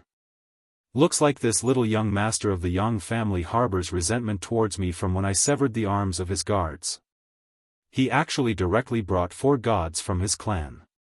Even in clans with over-gods, gods possess quite some status. They're usually elders and stand above everyone else, receiving the respect of everybody. Yang Tai only suffered a slight embarrassment in the True Sword Pavilion, and he immediately brought 4 gods with him. Looks like they haven't come with good intentions. They probably want to redeem themselves. Are the people of the Yang family really so stubborn over such a worthless matter, where they are willing to send over so many people for just a wastrel? Jian Chen thought. He had seen the ancestor of the Yang family, Yang Kai, in God King Duanmu's dwelling in the past. He was a very powerful over-god, having reached late over-god. He was one of the most powerful people among the several dozen over-gods who entered the dwelling previously. Although he was not on any particularly good terms with Yang Kai, he was not on any particularly bad terms either. As a result, he was rather unwilling to fall out with him over these petty matters. The Yang family was one of the greatest clans in the divine kingdom of Pingtian after all. It was a clan that stood in the same divine kingdom as his Tian Yuan clan. For the Tian Yuan clan, he was naturally unwilling to offend other clans with over-gods for no reason, as it would lead to troubles for the clan. After all, it was impossible for him to remain in the Tian Yuan clan forever. He would leave one day. Of course, it was a whole new story if they came to provoke him time and time again. Jian Chen was unwilling to create trouble for the Tian Yuan clan, but he was not someone who feared matters like that. He would face these problems head-on when they came. With a wave of his hand, Jian Chen opened the defensive formation around the room. As soon as the formation was removed, the people from the Yang family learned of it. They all beamed with joy, appearing to be extremely excited. It was as if they could already see a high-quality saint artifact before them. Yang Tai and the god elders immediately entered the room, while the deities stood guard outside. Among the 4 elders, one of them closed the door behind him as soon as he stepped in.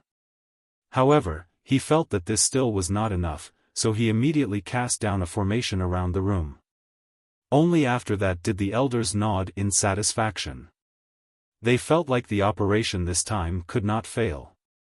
The high-quality saint artifact was basically theirs. Jian Chen Kami remained on his bed for the entire time. He watched everything unfold nonchalantly. However, his cold gaze explained what he currently felt. He felt nowhere near as calm as he appeared on the surface. They behaved so cautiously and came with ill intent. They definitely came for his sword. Fortunately, it was Jian Chen who sat there today. He felt no fear towards the Yang family. If it were another person who was not an over-god, the outcome would be as clear as glass. "Brat, I never thought that we'd see each other so soon," Yang Tai glared at the seated Jian Chen as he sneered. Jian Chen directly ignored Yang Tai. He glanced past the gods of the Yang family and asked calmly, "You must have come for the high-quality saint artifact, right?" Seeing how Jian Chen did not even look at him, Yang Tai immediately became furious as he always placed great focus on his status. Before the elders could say anything, he directly called out coldly, "Brat, this is what you get for offending me. That's right, we've come this time for the startling rainbow sword, and it won't be just the sword this time. We'll be taking you with us as well." Jian Chen immediately frowned. However, the elders silently studied Jian Chen, and they gradually became stern as well, as all of them had discovered that they could not see through his strength. In their eyes, Jian Chen seemed just like an ordinary person, without the presence of an expert at all. There were normally 2 situations that would lead to this. The first one was that the person possessed a great secret technique that could conceal their presence. As a result, gods or even over-gods could not see through the cultivation of a deity. The other situation was that the difference in cultivation was simply far too great. All they needed to do was conceal their presence, and other people would not be able to sense it. The elders of the Yang family all studied Jian Chen for a while before reaching the same conclusion. This person definitely is not an over-god. If he were an over-god, he would possess the pride of one. He probably would have sent us out of the room already, but he has only remained there without doing anything at all. It is probably because he fears us. This person must be a god who concealed his presence using a secret technique. He might even be a deity. Has the Yang family reached such a level of boldness in the royal capital? Have they already achieved dominance in the royal capital? Jian Chen murmured to himself. However, Yang Tai's face changed when he heard Jian Chen's words. Yang Tai could not help but think about an awful memory of the past, and his face immediately sunk heavily. He lost his temper and roared out, "You're looking to die." Yang Tai directly swung his hand towards Jian Chen's face. He had completely no idea just whose face he was trying to slap right now. Even the ancestor of the Yang family, Yang Kai, would never be bold enough to do something like this. This was because his action would create an irreconcilable grievance out of nowhere. It was one that would last until death. Jian Chen's gaze turned cold. He caught Yang Tai's hand easily and stared at him coldly. He said, "You sure are bold. Just this one action tempts me to claim your life. But I'll spare you because of your great-grandfather. You may have avoided death, but you still need to be punished." With a flash of light, Jian Chen severed Yang Tai's entire arm. Blood immediately began to spurt out like a fountain. Afterwards, Jian Chen pressed his hand against Yang Tai gently. With a miserable shriek, Yang Tai vomited blood and was sent flying out the window. A gleam of light flickered through the eyes of the elder who cast down the barrier. Immediately, a crack appeared and Yang Tai just happened to fly out through the crack. The elders did not stop this from happening. They had no good impression of Yang Tai, and his injuries would benefit them greatly instead. It would provide them with an even better excuses to move against Jian Chen. Once they brought the high-quality saint artifact back to the clan, even if the over-god behind this person came, they could use Yang Tai as an excuse for everything they did and avoid trouble. They also witnessed that Jian Chen was only a god at most through his moves this time as well, so they all became fearless. Yang Tai's miserable cries rang out from the street below while his blood had already formed a mess on the ground. It was very rare for people to get injured in the royal capital. In a short moment, Yang Tai's miserable cries had drawn over all the passers-by in the surroundings. Very soon, a large group of people gathered. They all pointed at Yang Tai, who was rolling in pain on the ground, and discussed softly. Isn't that the young master of the Yang family, Yang Tai? How has he ended up like that? Who is it that is bold enough to cut off the young master of the Yang family's arm? It doesn't matter who the person in the perched phoenix inn is, they're in deep trouble, he deserves it. Who knows just how many innocent girls lost their lives due to the young master of the Yang family. Now that he has ended up like this, he really does deserve all of it. The guards of the royal capital will arrive very soon. Yang Tai really is annoying sometimes. There really isn't a reason to blame you, except for the fact that he's the young master of the Yang family, after all.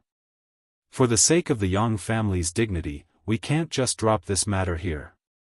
If the matter causes a large ruckus and attracts the attention of the ancestor, it'll be horrible. In the entire divine kingdom, there's probably no one, apart from the commander of the Royal Divine Army, Xian Do, and the patriarch of the Tian Yuan clan from the Dong'an province, who can endure his anger. The barrier closed up again and isolated any sounds in the room. The god who had cast down the formation smiled as he continued to speak, acting like he was completely concerned for Jian Chen. However, I think we can become friends fast. Seeing how you've fallen under so much trouble, I'm willing to assist you in getting through it all. I just hope that you can cooperate.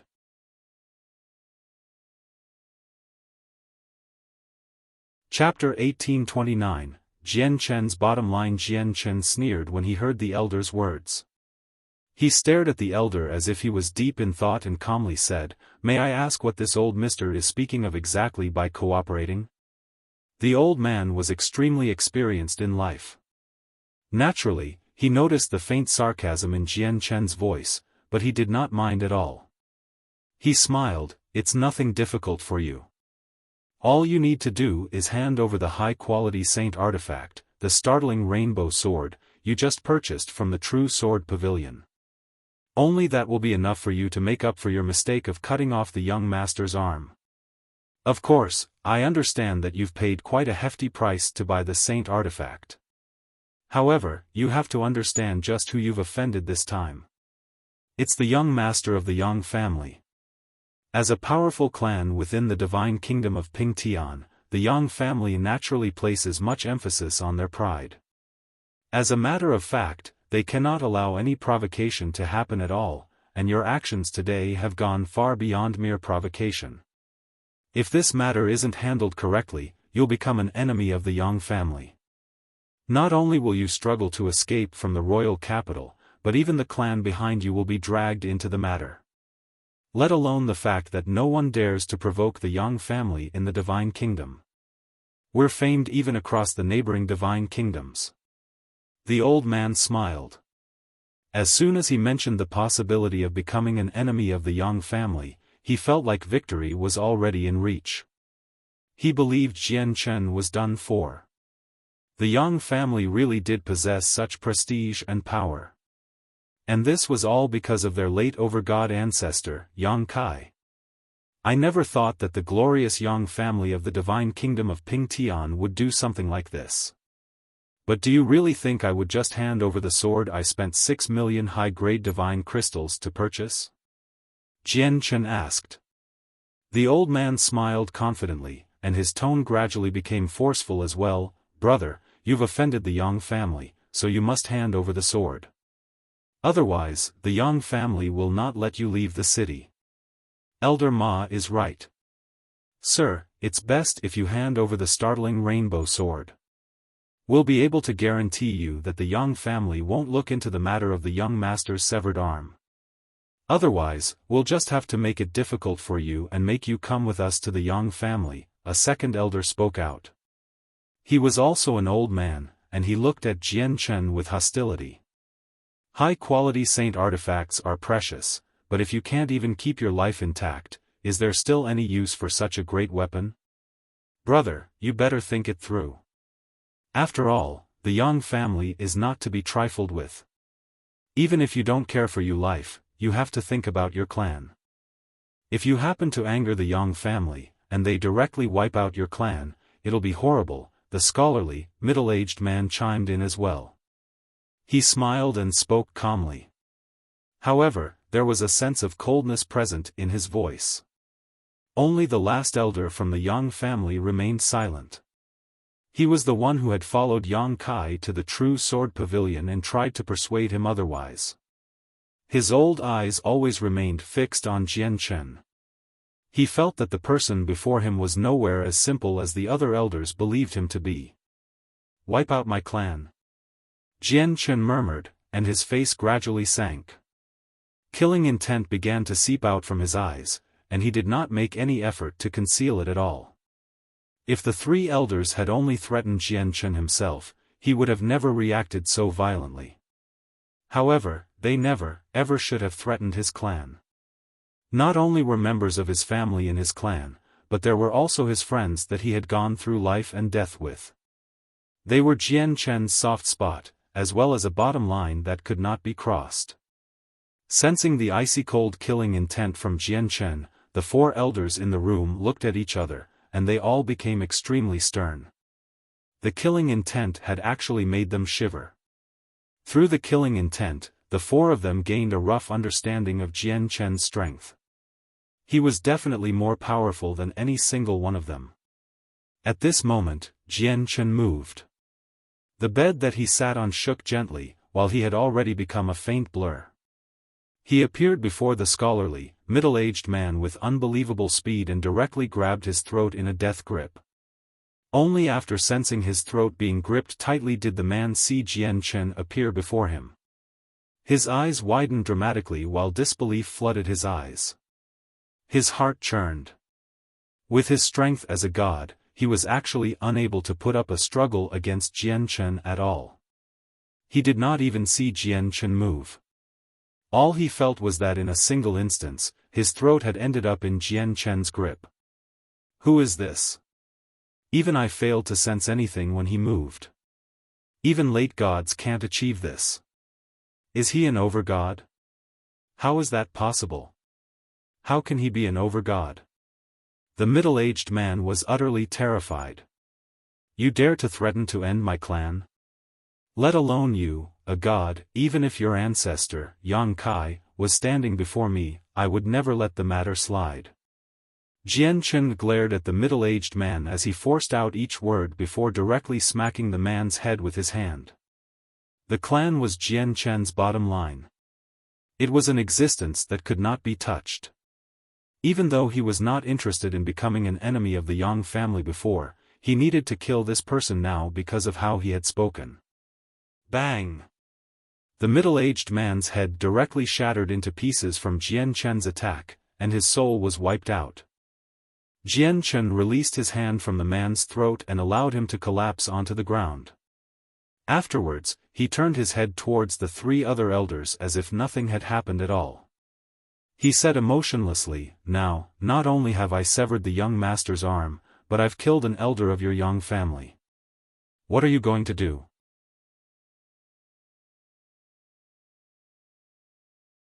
Chapter 1830, Guards of the Royal Capital. The three other elders collectively paled. They stared at Jian Chen in complete fear and disbelief as they staggered backwards uncontrollably. Jian Chen had moved far too quickly. Not only was he quick, but he had slain a god so easily as well. From just a single clash, an elder who was roughly as strong as them had died just like that before them. Let alone fighting back, he failed to even put up a struggle. He was truly as weak as an ant. The three remaining elders of the Yang family were not exactly stupid. Jian Chen was definitely not a god since he could kill someone around the same strength as them in such a quick manner. Even late gods would not be able to kill one of their companions so easily in front of the three of them. They would have plenty of time to interfere and save them. Why, you're an over-god," an elder stared at Jian Chen in terror as he said with a trembling voice. At that moment, he could only be described as drowned in fear. There was also some disbelief on his face. Although they had never seen all the over-gods in the surrounding divine kingdoms, they had heard a few rumors about each person at the very least, so they naturally possessed some information about the nearby over-gods. Although they would not be able to identify who the over-god was with a single glance, they could deduct their identity through various traces and unique characteristics. However, they failed to find anything that matched with an over-god they knew from Jian Chen. It's no longer important whether I'm a god or an over-god. What is important is that I've killed an elder of your Yang family. Moreover, I clearly heard you mention that the Yang family was a very prideful clan, so haven't I basically slapped the Yang family in the face? How does the Yang family plan on redeeming themselves? Do you still plan on getting me to hand over my newly purchased sword, or do you plan on making me stay here forever? Jian Chen sneered. He no longer had any positive impressions towards the Yang family after all that had happened.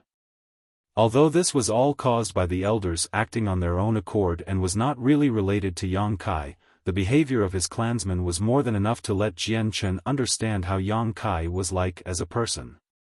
If Yang Kai was a righteous person, his clansmen would never do something like this under his influence. No. Senior, this is all a misunderstanding. A complete misunderstanding. We didn't know that it was Senior who had paid a visit to the royal capital, so if we've offended you, we hope that Senior can be the bigger man and forgive the reckless actions of us juniors. We were ignorant and failed to recognize Senior. Yeah. It's all a misunderstanding. We hope that Senior can be the bigger person and spare us juniors. Elder Lu had it coming, which was why he died. It's no one else's fault. Our Yang family would never stand up for someone like him. The three remaining elders all shivered inside as they stared at Jian Chen's murderous gaze. They immediately lowered themselves and begged for mercy in fear. They seemed to be extremely sincere. They were unable to control whether the Yang family would look for trouble due to the death of an elder, nor could they interfere with the matter. However, they did know that they would probably end up just like Elder Lu if they did not act like this right now. The matter at hand was saving their own lives first. Jian Chen glared at the three elders. He said nothing as he sank into his thoughts. The three elders fell into utter silence as Jian Chen pondered. They even stifled their breaths. They stood there obediently, not daring to act recklessly. They understood that everything they did before an over-god would be futile. It would not be able to evade their senses. Right now, they could only hope that the over-god feared the ancestor of the Yang family and was not willing to fall out with the Yang family completely. A while later, Jian Chen kicked Elder Lu's corpse suddenly. He said, "I'll spare your lives today. Piss off with your companion's body." "Thank you, senior." Spared, the three elders caught the corpse and flew out the window as if they had just avoided death. They moved as quickly as possible. With just a flash, all three of them had vanished. It was very difficult to see them moving about in the streets below. At the same time, the Yang family people who had surrounded the inn below received secret messages from the three elders. They all dispersed the encirclement with some confusion and surprise, leaving with the disheveled young master who was missing an arm. All the people of the Yang family had retreated. They're going? The people of the Yang family are just going like this? It's impossible for the matter to just end like this, right? It's impossible. The Yang family is one of the most powerful clans in the divine kingdom of Pingtian. Any person who offends them will always suffer in the end. I think I saw people fly out of the window earlier. It was just that they moved too quickly, so I failed to see it clearly. Has the person who injured the young master already been taken away by the elders? That's very likely. That person probably will suffer from the consequences of offending the Yang family.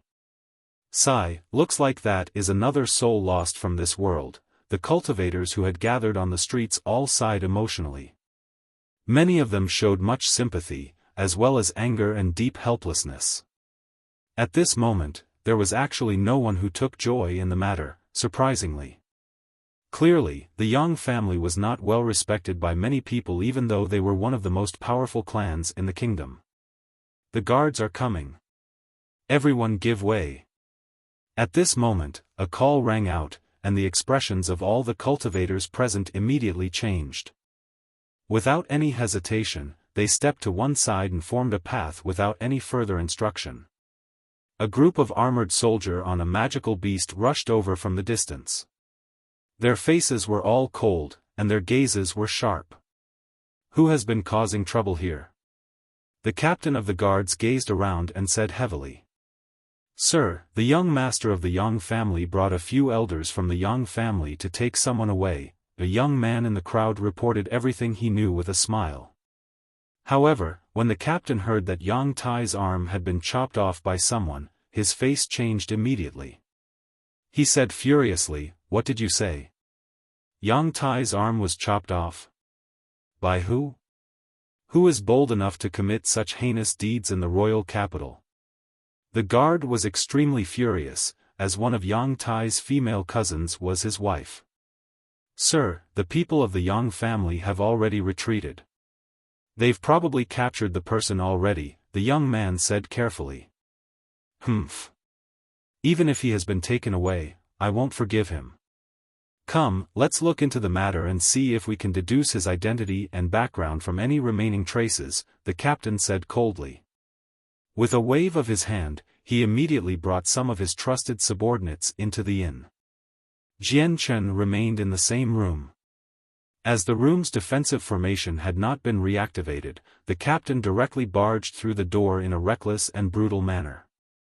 However, as soon as the captain entered the room and was about to look for any traces left behind, he was stunned.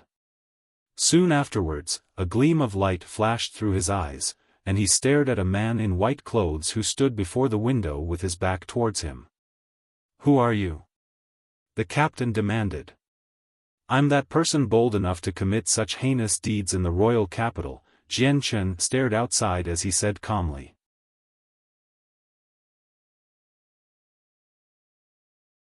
Chapter 1831, The Royal Divine Army Mobilized. What?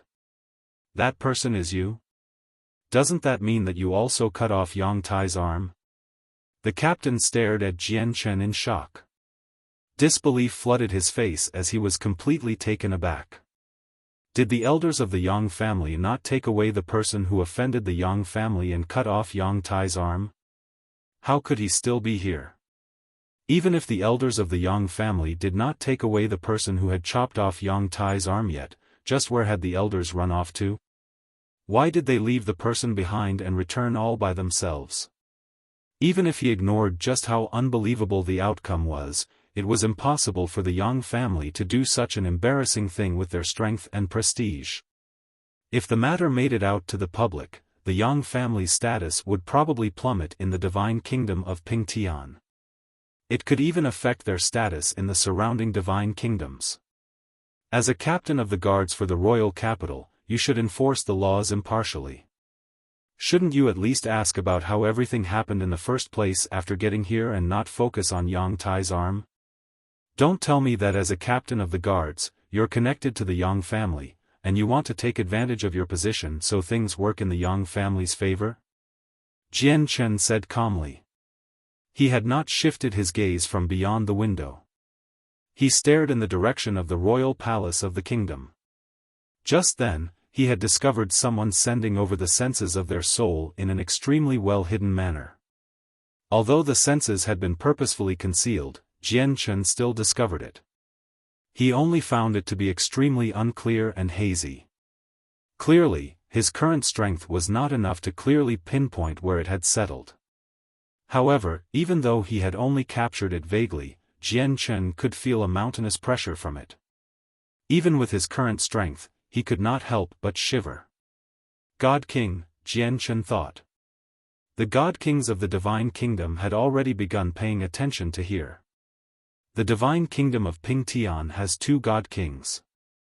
I wonder if the senses of the soul I just discovered belongs to the Divine King His Majesty or the Grand Imperial Protector, Jian Chen wondered. The Divine King reached God King many years ago.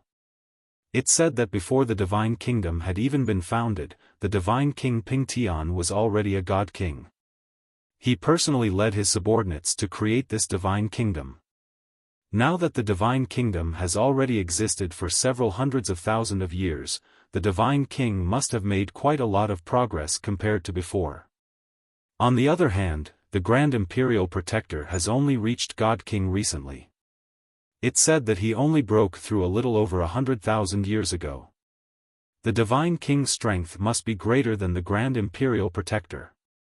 I won't be able to sense the Divine King's senses of the soul as a result, so it should have been the Grand Imperial Protectors.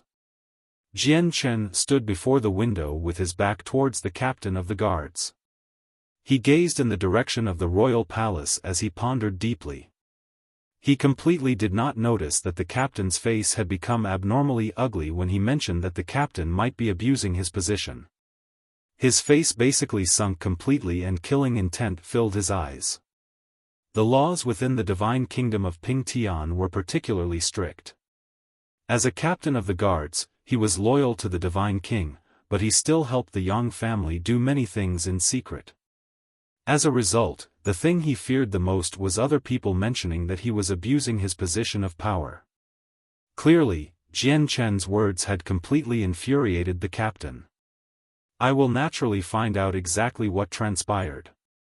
However, there's no hope denying that you cut off Yang Tai's arm. You dare commit crimes so openly in the royal capital. Humph. Come, take him away, the captain said coldly. Yes, Captain. Immediately, a few guards charged into the room to take Jian Chen away. At this moment, a thunderous series of galloping sounds rang out, causing the ground to tremble gently. What is happening? The captain and his guards all looked at each other from the sudden disruption. The guards who wanted to take Jian Chen away stopped as they became uncertain. The disruption was simply far too great, and it was like an entire army was moving about. The earth seemed to be shaking from the deafening gallops. 2 of you stay here to watch over him. The others, come with me to see what's happening, the guard said coldly. He immediately stopped paying any more attention to Jian Chen and left with his trusted subordinates.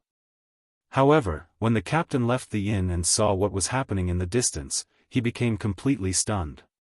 In the distance, a squad of elite, armored soldiers shot over. They moved extremely quickly as if they were lightning. From the distance, they seemed to have been reduced to a string of blurs. The soldiers were all actually at godhood. The mounts beneath them were three-flamed divine horses that burned with red flames. Three-flamed divine horses were relatively common beasts in the saints' world. They seemed like horses, but they were 3 times larger and were naturally accompanied by flames.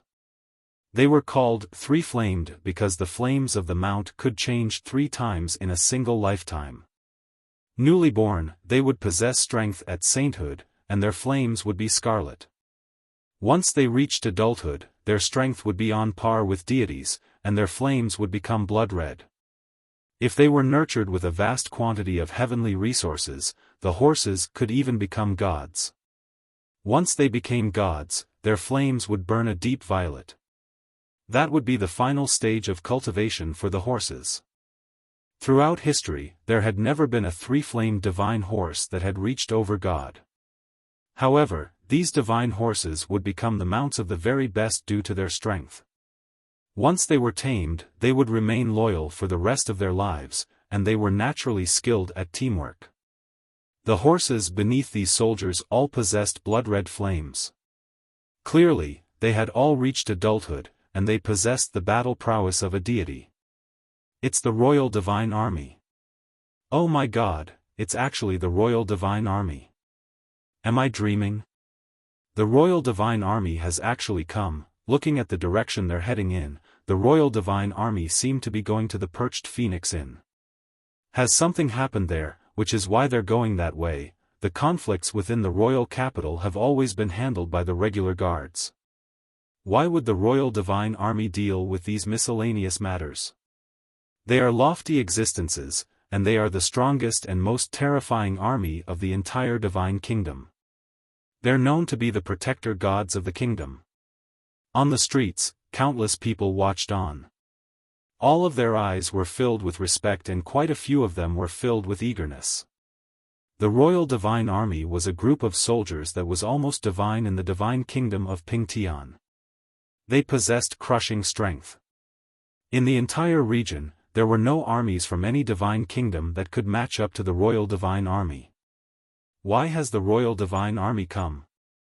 The captain of the guards watched everything unfold in disbelief. The Royal Divine Army was rarely ever mobilized.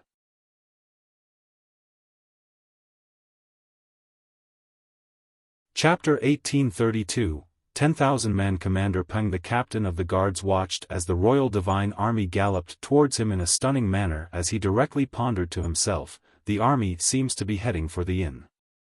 Strange, why has the Royal Divine Army suddenly shown up here when they're rarely mobilized at all? Has the matter of Yang Tai's severed arm alarmed the Royal Divine Army? And before, I clearly heard that there were a few elders from the Yang family who came here.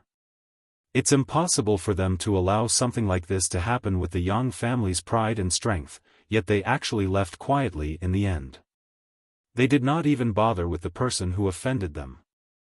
Looks like the Yang family retreated because they received the news that the Royal Divine Army was coming. That's why the person who chopped off Yang Tai's arm is completely fine. The captain could not help but nod to himself secretly when he thought up to there. He found his thoughts to be more and more believable. The real reason why the Yang family had retreated was very likely due to the fact that they learnt that the Royal Divine Army was coming to take away the person instead, so they decided to not get in their way. Although the Yang family was one of the most powerful clans in the Divine Kingdom, they were nowhere near close to reigning supreme in the royal capital. Although there were basically no clans who dared to stand up to the Yang family, the Royal Divine Army was an exception.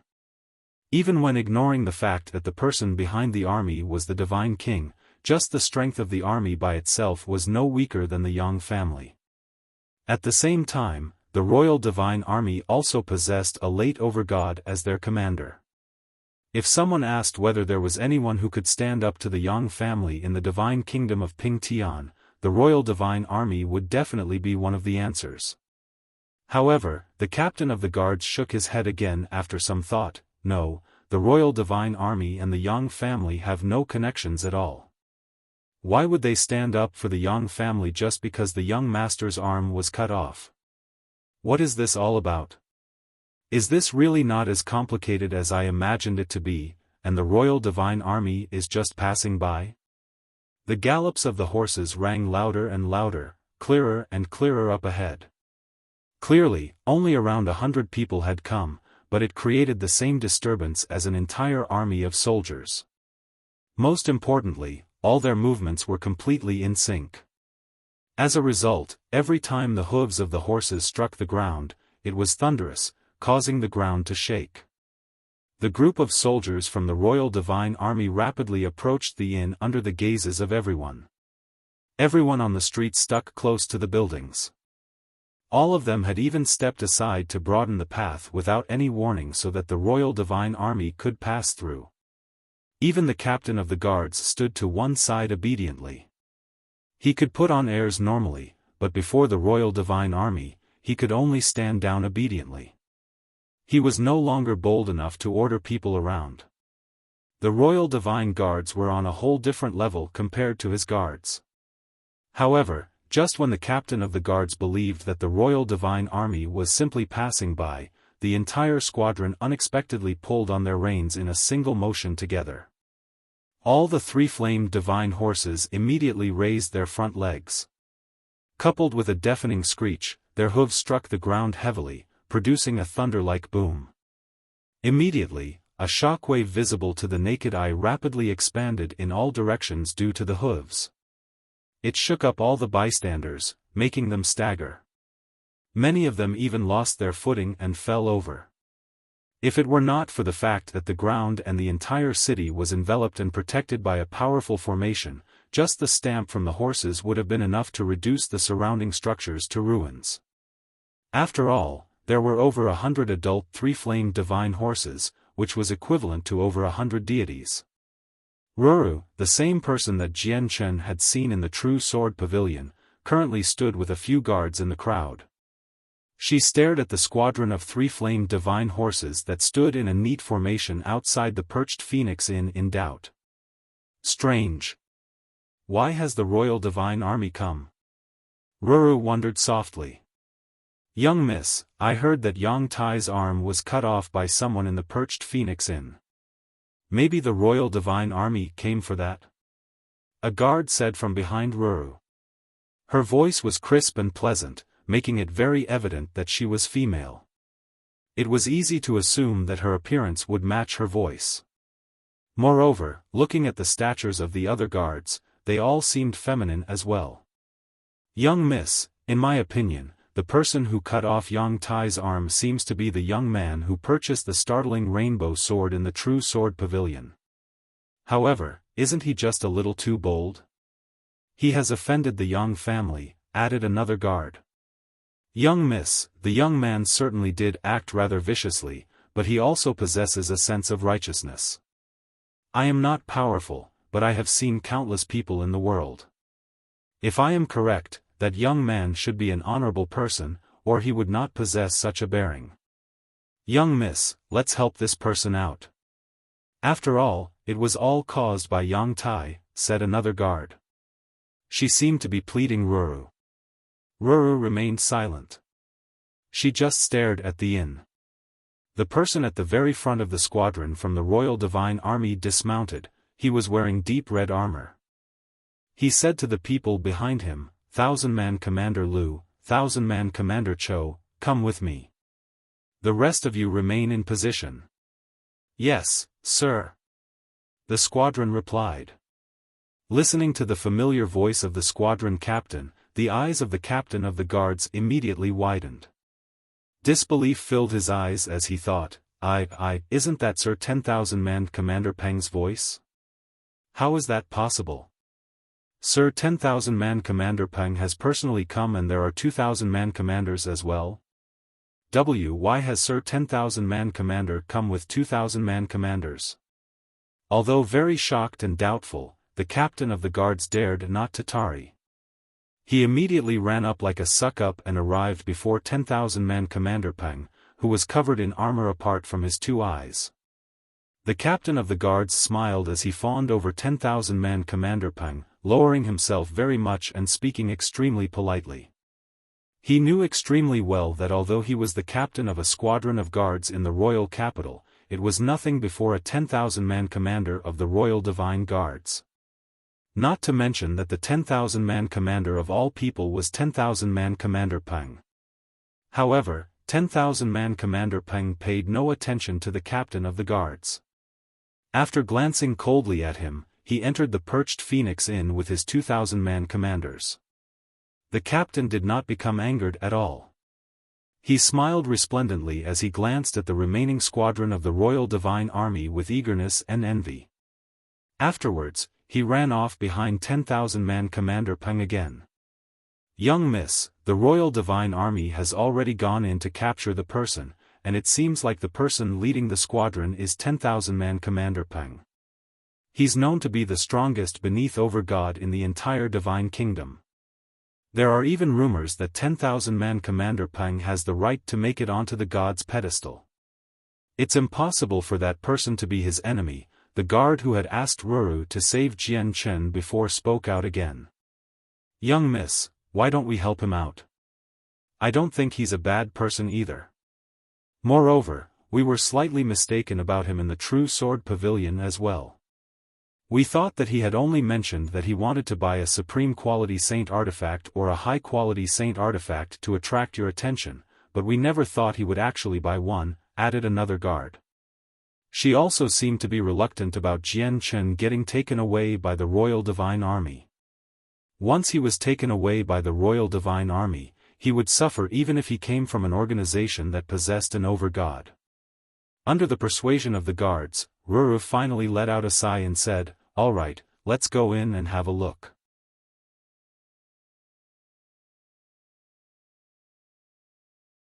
Chapter 1833, Xian Ruru made her way towards the inn gently. She moved at a steady pace while her guards all followed behind her closely.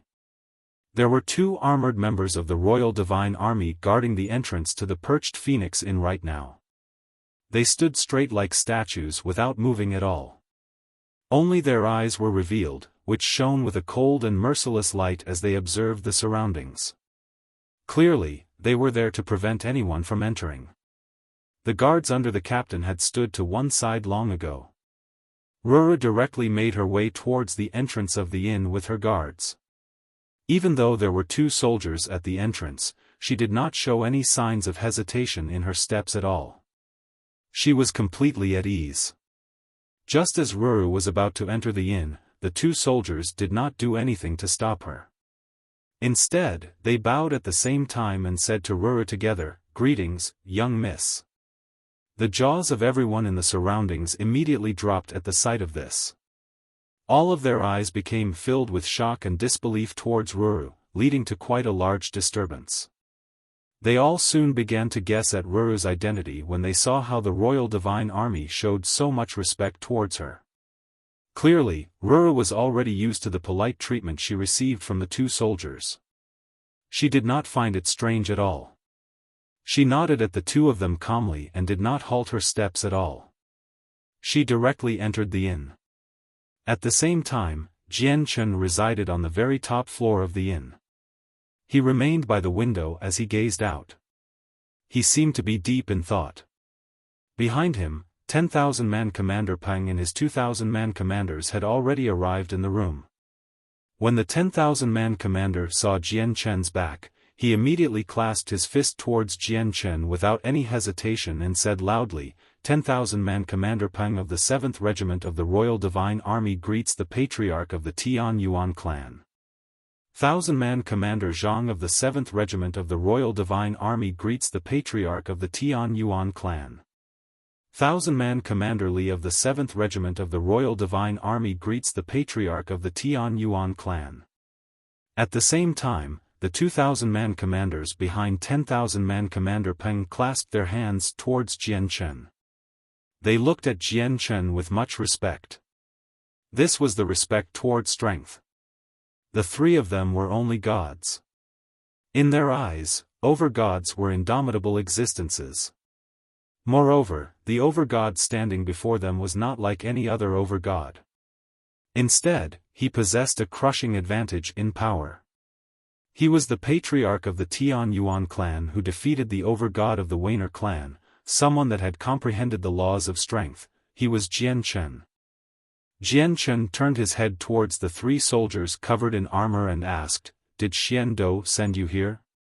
Are you really that certain that I'm the patriarch of the Tian Yuan clan? What if you recognized the wrong person? Wouldn't it become a huge joke if that happened? It was Commander Xian Do who sent us. Before we came, the commander showed us images of the patriarch, which is why we recognize you," said Commander Peng Fei. Jian Chen nodded. Just when he was about to say something, the door to the room suddenly opened once again. The captain of the guards entered from outside. Clearly, he did not sense the special atmosphere in the room, nor did hear what had just been said earlier. As soon as he saw Jian Chen, coldness filled his eyes. He pointed at Jian Chen and said, "Commander Peng, it's him. He was the one who committed crimes in the royal capital. Not only does he look down on the laws, but he's extremely audacious as well. If you let him go, who knows how many more heinous crimes he will commit. Please take him away for arrest, Commander Peng." Jian Chen smiled when he heard that. He looked at the captain and Commander Peng in interest without saying anything at all. However, when Commander Peng heard the captain's words, his gaze changed slightly. If his covered face was visible at that moment, it would be evident that his face had already darkened, having become extremely sunken. The person before them was the patriarch of the Tian Yuan clan, the same person who easily defeated Weiner Yen, who had comprehended the laws of strength several dozen years ago. Not to mention that there were rumors recently that the patriarch of the Tian Yuan clan had broken through once again in God King Duanmu's dwelling. The patriarch of the Tian Yuan clan was someone that even their superior, Xian Do, had to treat politely. Xian Do had even ordered them to receive the patriarch warmly, yet the captain of the guards had demanded his arrest as soon as he showed up. Was he not trying to go against everything that the commanders were trying to carry out? Right now, Peng Fei was tempted to swat the captain to death in a single stroke. Even if you want to take people away, you should find out everything about the matter before taking action. At this moment, Ruru entered the room with her guards as well. Clearly, she had heard the captain's words. She said all that as soon as she had entered the room. "Young miss, why have you come as well?" Peng Fei was rather surprised as he stared at Ruru and said politely. Ruru glanced at the guards behind her and a sliver of helplessness appeared on her face. She said, "The girls can't bear an innocent person being framed, which is why I came specially to have a look." Ruru paused after reaching this point. She glanced at Jian Chen and said, 10,000-man Commander Peng, according to my knowledge, the entire matter was instigated by Yang Tai. As a result, I hope that Commander Peng can look through all the facts before making an arrest. I won't allow you to take away the innocent. Arrest? Young miss, aren't you? Commander Peng stared at Ruru. He was clueless as to how to respond. He only grumbled indignantly inside, "My young miss, the person before you is the famed patriarch of the Tian Yuan clan. Just what position have you forced me into by saying that I would arrest people right before him? Moreover, even if I really wanted to arrest him, I'm nowhere near his opponent as a god.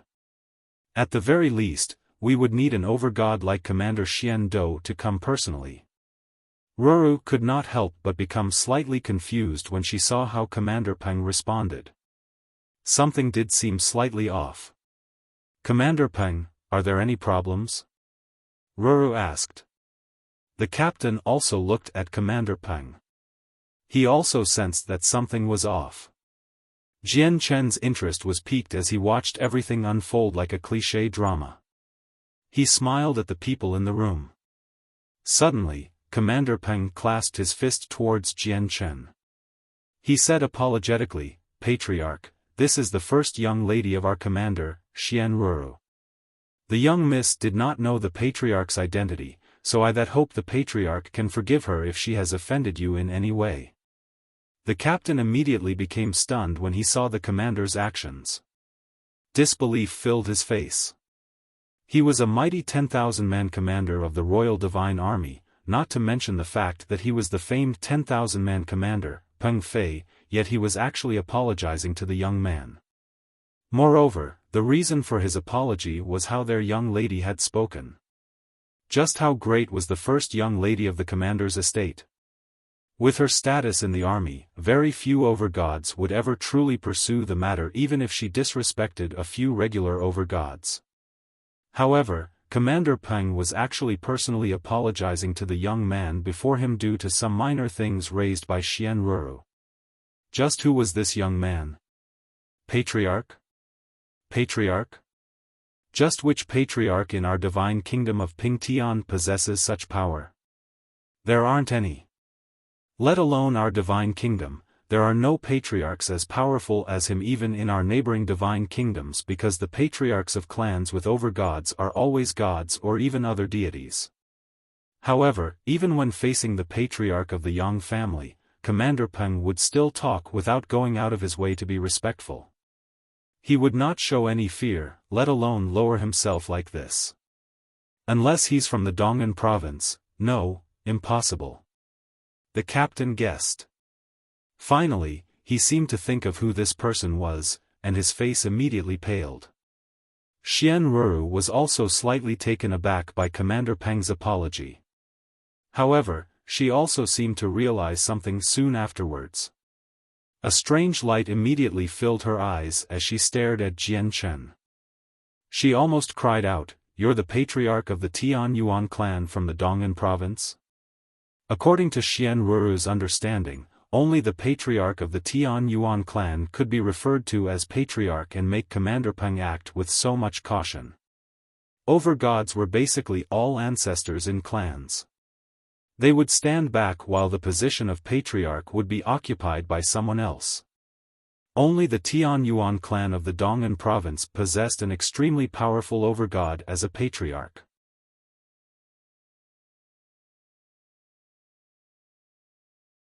Chapter 1834, The Commander's Estate. Young miss, you're right. This is the patriarch of the Tian Yuan clan, said Commander Peng.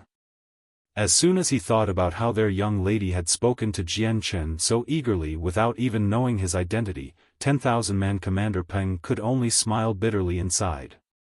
Their young lady was normally rather clever, but why had she suddenly lost her touch? Did she not realize from the response and actions of the Royal Divine Army that they had not come to arrest someone? Xian Ruru immediately became stunned after confirming Jian Chen's identity. She stared in disbelief at Jian Chen's young face that was filled with a sense of righteousness. She had already considered that Jian Chen possessed an extraordinary background, where it was extremely likely that he came from an organization with an overgod. Otherwise, it would have been impossible for him to possess so many high-grade divine crystals to take out for a high-quality saint artifact.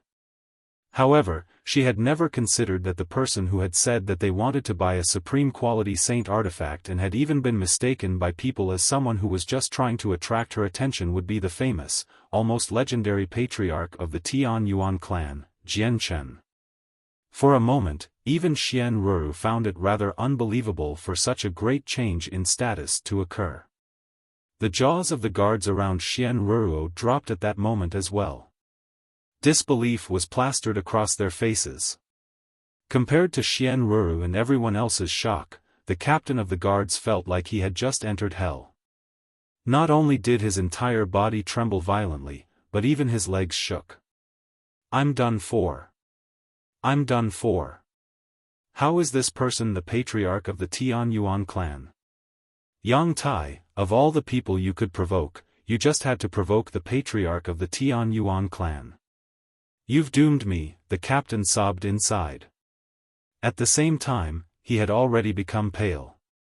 He was the captain of a group of guards in the royal capital, but the royal capital was so big. There were naturally many guards as a result, as well as countless captains like him in the city. Although he worked for the government, his status was nothing special. No one would be able to save him once he offended an over-god. Even if an organization with an over-god stood behind him, very few over-gods would step forwards to speak for him. After all, purposefully offending an over-god was completely different from suffering unwanted harassment from an over-god. Suddenly, the captain of the guards dropped to his knees and constantly lowered his head towards Jian Chen. As his forehead smacked against the floor, there was a constant banging sound. He did not use origin energy to protect himself. As such, after just a few times, his forehead had become all bloodied. Patriarch, this one has been ignorant. This one did not know that the patriarch had come to the royal capital personally. The captain's attitude changed drastically. He constantly bowed his head as he asked for forgiveness in guilt. Even with the entire divine kingdom of Pingtian in perspective, there were only a little over a dozen overgods. Every single one of them possessed a significant status in the divine kingdom. He understood exactly what offending an expert like that entailed. Although he had a connection to the Yang family because he had married one of Yang Tai's female cousins, his wife also possessed no status in the Yang family. The Yang family would never step forwards to speak for him. Commander Peng stared at the captain coldly. There was no sympathy in his eyes at all. He turned towards Jian Chen and asked, "Patriarch, how do you want to deal with this person?" Jian Chen shrugged. He looked at the captain who had a bloodied forehead and sighed gently, "You can go. However, as the captain of a squadron of guards, I hope that you can carry out your duties seriously. Do not get your personal interests involved." Spared, the captain left the place as if he was fleeing for his life after thanking Jian Chen.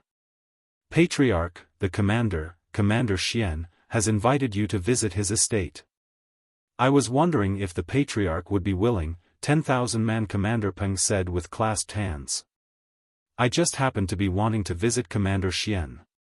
However, it'll just attract too much attention if I go with your soldiers. You can go back first. I'll visit the commander's estate afterwards by myself," said Jian Chen. "Yes, sir." 10,000-man Commander Peng clasped his hands at Jian Chen before leaving with his 2,000-man commanders. Xian Ruru naturally did not stay behind after Commander Peng departed. She immediately bid farewell to Jian Chen extremely politely. In the blink of an eye, the room where Jian Chen stayed was emptied out once again.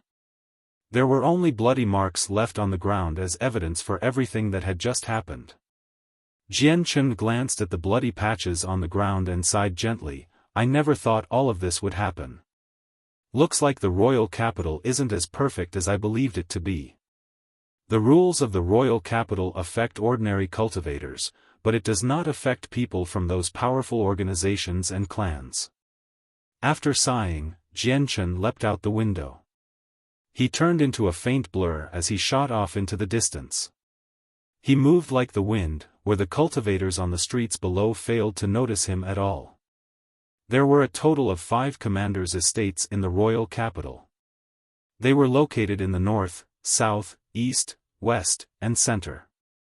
The commanders' estates that lay in the 4 cardinal directions belonged to commanders who guarded the territory of the divine kingdom. They remained near the edge of the kingdom most of the time and rarely returned to the royal capital. The central estate belonged to Commander Xian Do. Not only was Xian Do a late overgod, but he was also the commander of the Royal Divine Army. He was the person in control of the strongest army in the divine kingdom of Pingtian. In terms of status, he was one that was only surpassed by few. However, Xian Do always kept a low profile and rarely showed off. As a result, his prestige within the divine kingdom was below the Yang families. After leaving the inn, Jian Chen directly made his way towards the central commander's estate. Even though the royal capital was extremely large, he only used a short while to arrive before the main entrance with his speed. Ha ha ha, brother Jianchen, you've finally come. Looks like my estate is just a little too small. I've waited several decades for you, and you've finally come. At this moment, Xian Dou emerged from within and laughed aloud. At the moment, he was wearing simple clothes. I wanted to visit Commander Xian much earlier, but I've always remained in cultivation. I've only emerged recently. Jianchen clasped his hands towards Xian Dou before being invited into the estate warmly. Jianchen and Xian Dou conversed easily in a guest room of the estate. They went from talking about personal experiences in cultivation and comprehension to various affairs that were happening in the saints' world. They spoke for around 30 hours straight before they showed some signs of stopping. Oh right. Commander Xian Dou, I have something I'd like to ask you about. Suddenly, Jianchen stopped smiling. What is it, brother Jianchen? Go on ahead, there's no need to be so polite, Xian Dou said happily. Jianchen stood up. With a wave of his hand, he removed a crystal casket from the Bright Moon Divine Hall and placed it onto the ground gently.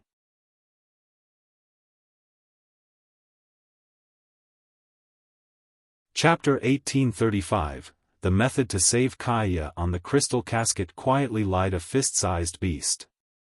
It seemed like a winged ant, and it shone with red, orange, and yellow. At the same time, its clever eyes stared at the nearby Xian Dou, indicating much caution. This little beast has already become a god, yet it still can't assume a human form. Xian Dou was surprised when he saw the seven-colored heaven-devouring beast. The seven-colored heaven-devouring beast had no problems in understanding Xian Dou. It immediately raised its head up high, showing much disdain towards Xian Dou. You're actually looking down on me, Xian Dou could not but smile. This was the first time in his life that he, the commander of the Royal Divine Army and a late over-god, was actually looked down upon by a little beast that was only a god. Jianchen looked away from the seven-colored heaven-devouring beast and looked towards Kaya, who laid in the crystal casket. He said, Commander Xian, this is a friend of mine. She was heavily injured in the past and fell unconscious as a result. However, I've healed all her physical injuries many years ago, and I even used heavenly resources that specialized in healing the soul on her. However, she has never even stirred. Do you know any way to make my friend recover? Only after hearing that did Xian Dou look away from the seven-colored heaven-devouring beast. He stared at the crystal coffin where Kaya resided with much interest. Due to the huge disparity in strength, he was able to inspect Kaya's body completely without even opening the casket. The situation immediately made him frown. After a moment of silence, Xian Dou said, Jianchen, your friend is not injured at all.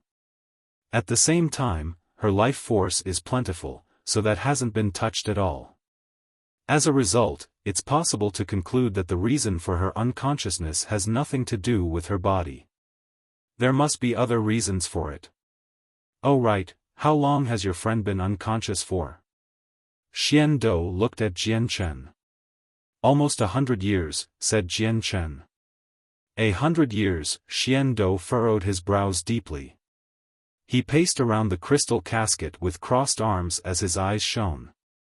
He stared at the unconscious Kaya as he sank into his thoughts. A while later, he said slowly, if she hasn't woken up after close to 100 years and her physical condition is perfect, it must be due to her soul.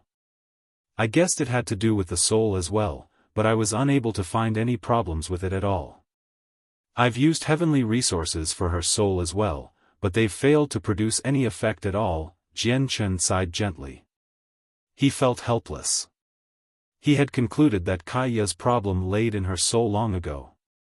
However, since it was a problem with her soul, a single droplet of sap from the amethyst spiritual bamboo should have been more than enough for her to recover, provided her soul remained intact. He himself had used the sap in the past before, so he understood exactly just how potent it was. And since a single droplet did not work, he had tried multiple droplets as well, but it was still useless. In his eyes, Kaya was a saint emperor. She was nowhere near the origin realm. As such, let alone a droplet, but even half a droplet or less than that would have been almost enough to pull her back from the dead. Of course, there was another possibility, which was that the sap from the amethyst spiritual bamboo was nowhere near enough to awaken Kaya. However, Jian Chen never considered this because Kaya was only a saint emperor. Problems of the soul are the most difficult things to resolve, not to mention the fact that your friend's a little too weak. She hasn't even reached godhood, so she won't have any tolerance towards wounds of the soul at all. Brother Jian Chen, I'd advise you to find some heavenly resources or pills of higher grades. Although you've used a heavenly resource like this on her in the past, you need to understand that there are many heavenly resources that have these properties. Maybe the one you used was not suitable for your friend's condition, Xian Dou recommended. He was helpless over injuries of the soul. Jian Chen sighed gently. He put the crystal casket away again. There was also nothing he could do about Kaya's current situation, which was why he had asked Xian Dou. Suddenly, Xian Dou's face changed. He said, "In 3 days, the United Imperial Merchants Association just so happens to be holding their once every 100-year auction. The United Imperial Merchants Association is the greatest merchants association in the Divine Kingdom of Pingtian. Not only do they have businesses across the entire Divine Kingdom, but they've even dabbled in the surrounding Divine Kingdoms. They do have some valuable items among the things that they have collected. And in the auction this time, I think there just happens to be a heavenly resource that deals with problems of the soul-drawing lotus. Brother Jian Chen, maybe you could try acquiring it." The soul-drawing lotus, Jian Chen murmured, and his eyes gradually lit up. However, all heavenly resources that heal the soul, regardless of grade, will be at least several times or several dozen times more expensive than other heavenly resources of the same grade. It could even be more expensive by a greater factor than that. Brother Jian Chen, you have to be ready. Oh right, I just happen to have 5 blocks of high-grade divine crystal here. Take them for now, said Xian Dou as he immediately handed over 5 blocks of divine crystal. Thank you for your kind intentions, Commander Xian, but I just happen to have a few divine crystals on me. Buying the heavenly resource shouldn't be too great of a problem. Jian Chen turned down Xian Dou. Before long, he bid farewell to Xian Dou and left the estate. In another region of the royal capital, there were 2 veiled women in white dresses who moved through the bustling streets. Without any exhaustion at all, they moved from store to store with interest. Whenever they saw something that caught their eye, they would purchase it regardless of the price. Who knew just how many things they had already purchased along the way? Their reckless way of buying things naturally caught the attention of some other people with ill intentions. However, as soon as they began to stalk the 2 women, one of the ladies would glance at them, and they would pale immediately. After that, they would flee for their lives, unwilling to stay put for any longer. "Sister Shiyu, this piece of clothing is so pretty. If you wear it, you'll have even more charm. When Patriarch Jian Chen sees you, he'll definitely become infatuated," one of the 2 veiled women said to the other secretly in one store. "Mo Yen, what are you saying? You need to control your mouth. He. Sister Shiyu, look at this piece of clothing. Do you think Patriarch Jian Chen will seem even bolder if he wears it?" "Yep, that's it. I've made up my mind. I'm buying this to give to Patriarch Jian Chen." The 2 veiled women were Shiyu and Mo Yen from the Tian Yuan clan. Like Jian Chen, they had also come to the royal capital of the Divine Kingdom of Pingtian.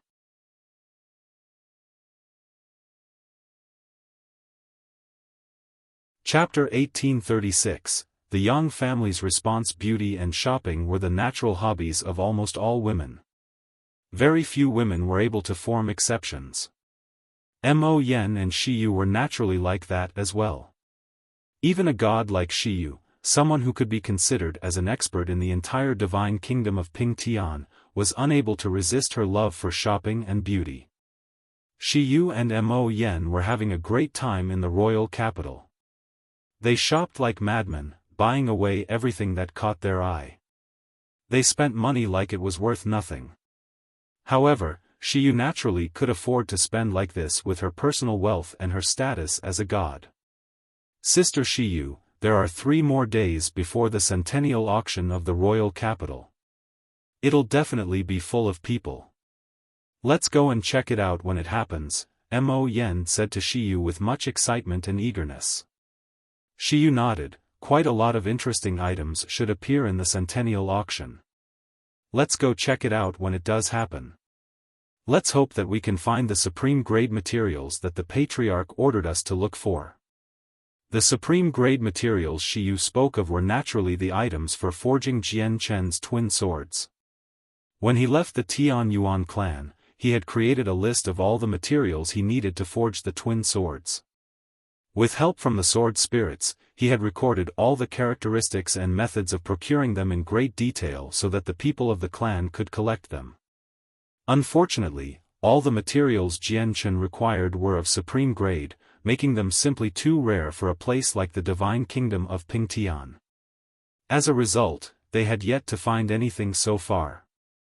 Jian Chen had only managed to collect the violet scale stone and the profound lightning rock from God King Duanmu's space ring so far.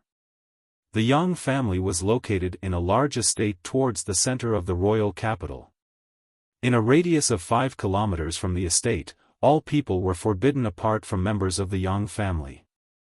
There was a majestic discussion hall in the large estate. The atmosphere in there was particularly stuffy.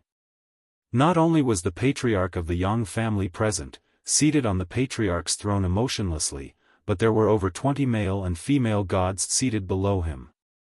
They were all gods and every single one of them was solemn. In the center of the hall stood the young master of the Yang family, On Tai, with his bloodied clothes. One of his arms was missing. His shoulder throbbed with intense pain, causing his face to constantly twitch. Father, that is how everything happened. That person went too far, provoking our Yang family time and time again. Our Yang family is one of the most powerful clans. How can we allow others to look down on us so much? Yang Tai narrated the entire story after bending some truths. He only felt utter hatred towards Jian Chen now. A god who sat to the left of the patriarch became furious after Yang Tai finished his story. Those are all lies. There were 4 elders present in total, yet he was still able to kill one of them with such ease. Only overgods can achieve something like that. And who do you think overgods are? Why would they lower themselves to the level of a wastrel like you and abuse people that are far less great than them? In my opinion, the matter was probably instigated by you. Yang Tai, do you understand just how much trouble you've caused? Because of you, not only has our Yang family lost an elder, but we've also offended an overgod. You can't just provoke overgods for no good reason. If we let you continue like this, you'll create great problems for the clan sooner or later. The person who dared to speak out against Yang Tai before the patriarch and all the elders was an esteemed member of the Yang family. He was the elder brother of the current patriarch, Yang Lianxin. He had failed during the fight for the position of the patriarch in the past, which was why his younger brother was the patriarch now. Although he was now the grand elder of the Yang family, he possessed nowhere near as much power as the patriarch due to the differences in the system of the Yang family. He still desired the position of the patriarch very much, so he obviously would not miss a chance to admonish his younger brother. A few elders immediately added to Yang Lianxin's words. They agreed with him. The patriarch's face became ugly. He growled, "Enough. Since everything has already happened, there's no point dwelling on these matters." Even if it were really Tyre's fault, the overgod only needed to dish out a slight punished. Instead, he killed an elder of our Yang family. Our elders can't just be killed like that. If we don't demand a proper explanation, will we still have the dignity to remain in the royal capital in the future? Yang Aoran, do you plan on biting off more than you can chew by trying to take revenge against the overgod? It's not that I, your elder brother, don't believe in you, but you really don't have that power, so just listen to me. Don't trouble the ancestor, Yang Lianxin sneered. He secretly rejoiced, as Yang Tai's mistakes gave him hopes of removing his younger brother from the position of patriarch. This was because no matter what Yang Aoran did in response to the matter, a mistake was still a mistake. If he continued to pursue the matter, he might end up completely offending an overgod. Although the Yang family no longer feared most overgods with their power, they still could not go around provoking overgods, not even early overgods. Even if they had already completely offended the overgod, they would still have to consider whether pursuing the matter was worth it or not. However, if they did not pursue the matter, the Yang family's status would plummet. There might even be other people with ill intentions who would use the matter to write other things and create a greater negative image of the Yang family. As the patriarch of the Yang family, Yang Aoran would be directly responsible. The patriarch naturally suspected that his elder brother eyed his position. He stared at Yang Lianxin coldly and said emotionlessly, "Elder brother, do you know why you were unable to become the patriarch? It's because you don't understand the ancestor at all. If you can understand him slightly, even just a little bit, the position of patriarch would have definitely ended up in your hands and not mine." Yang Lianxin was surprised by these words. He thought, is the reason why Yang Aoran is willing to pursue the matter because he understands the ancestor? Is he certain that the ancestor would support him? Pass down orders to immediately investigate all information regarding this overgod. Once the ancestor emerges, allow him to make the final decision, Yang Aoran immediately ordered. He had no intentions of blaming Yang Tai, and it was evident just how much he spoilt Yang Tai.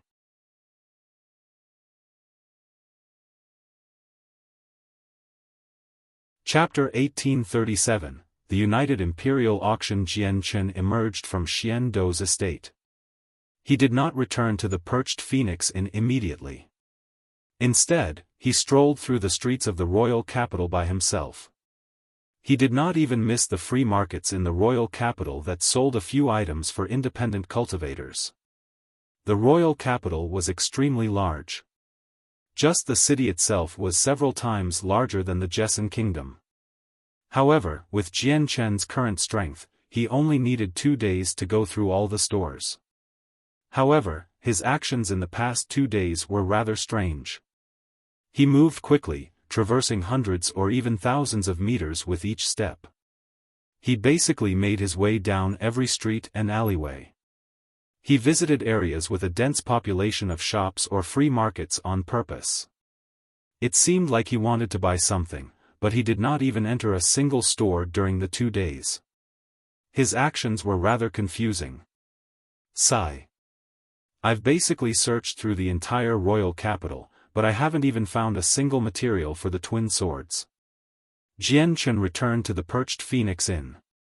He stood in the same room as before as he gazed outside the window and mumbled to himself. He had always been searching for the materials for the twin swords in the past 2 days. Although he had never entered a single store, he had been looking secretly. He would sense it as soon as he discovered any of the necessary materials. There's still another day before the centennial auction held by the United Imperial Merchants Association. The soul-drawing lotus holds the hopes of waking up Kaya. Even though the chances aren't significant, I have to obtain it, Jian Chen murmured softly as his gaze became extremely determined. Afterwards, he tidied through all the divine crystals on him.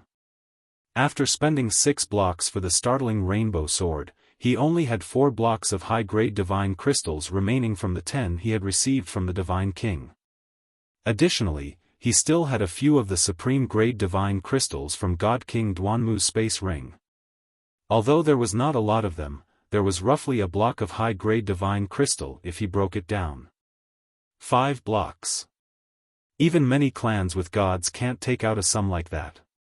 Only clans with overgods would have that much. It should be more than enough to get the soul-drawing lotus, Jian Chen felt certain. In the blink of an eye, the day of the centennial auction held by the Imperial United Merchants Association arrived. Clearly, the city was especially bustling on this day. There were discussions about the auction everywhere on the streets. Many people discussed in great interest just what valuable items would appear on the auction this time, or they would be sighing in pity that they did not have the power to take part in the auction this time. The area around the Imperial United Merchants Association was already packed. Many people stood in line with their seating tickets. They all slowly entered the huge, majestic building where the auction would be held. On the other side for the VIP entrance, a red carpet had already been rolled out on the floor that was covered with fragrant petals. Beautiful female servants stood in a row with smiles on their faces as they constantly welcomed the esteemed guests. Any person who could enter the auction through the VIP entrance possessed great statuses. Most of them came from organizations with overgods. Not only did this include organizations native to the divine kingdom of Pingtian, but it also included clans and organizations from neighboring divine kingdoms as well. The Imperial United Merchants Association was just too famous. They had held countless auctions across the years, and almost every single one of them would have treasures that were enough to interest clans with overgods. That's the carriage of the Guhun clan.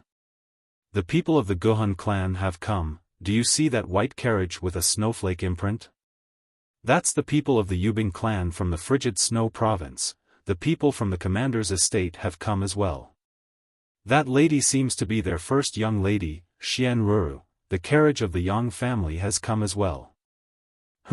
That young man seems to be their young master, Yang Tai. Wasn't his arm cut off a few days ago? He has actually completely recovered now. Do you see that flag with the stars? That's the royal family of the divine kingdom of 9 stars.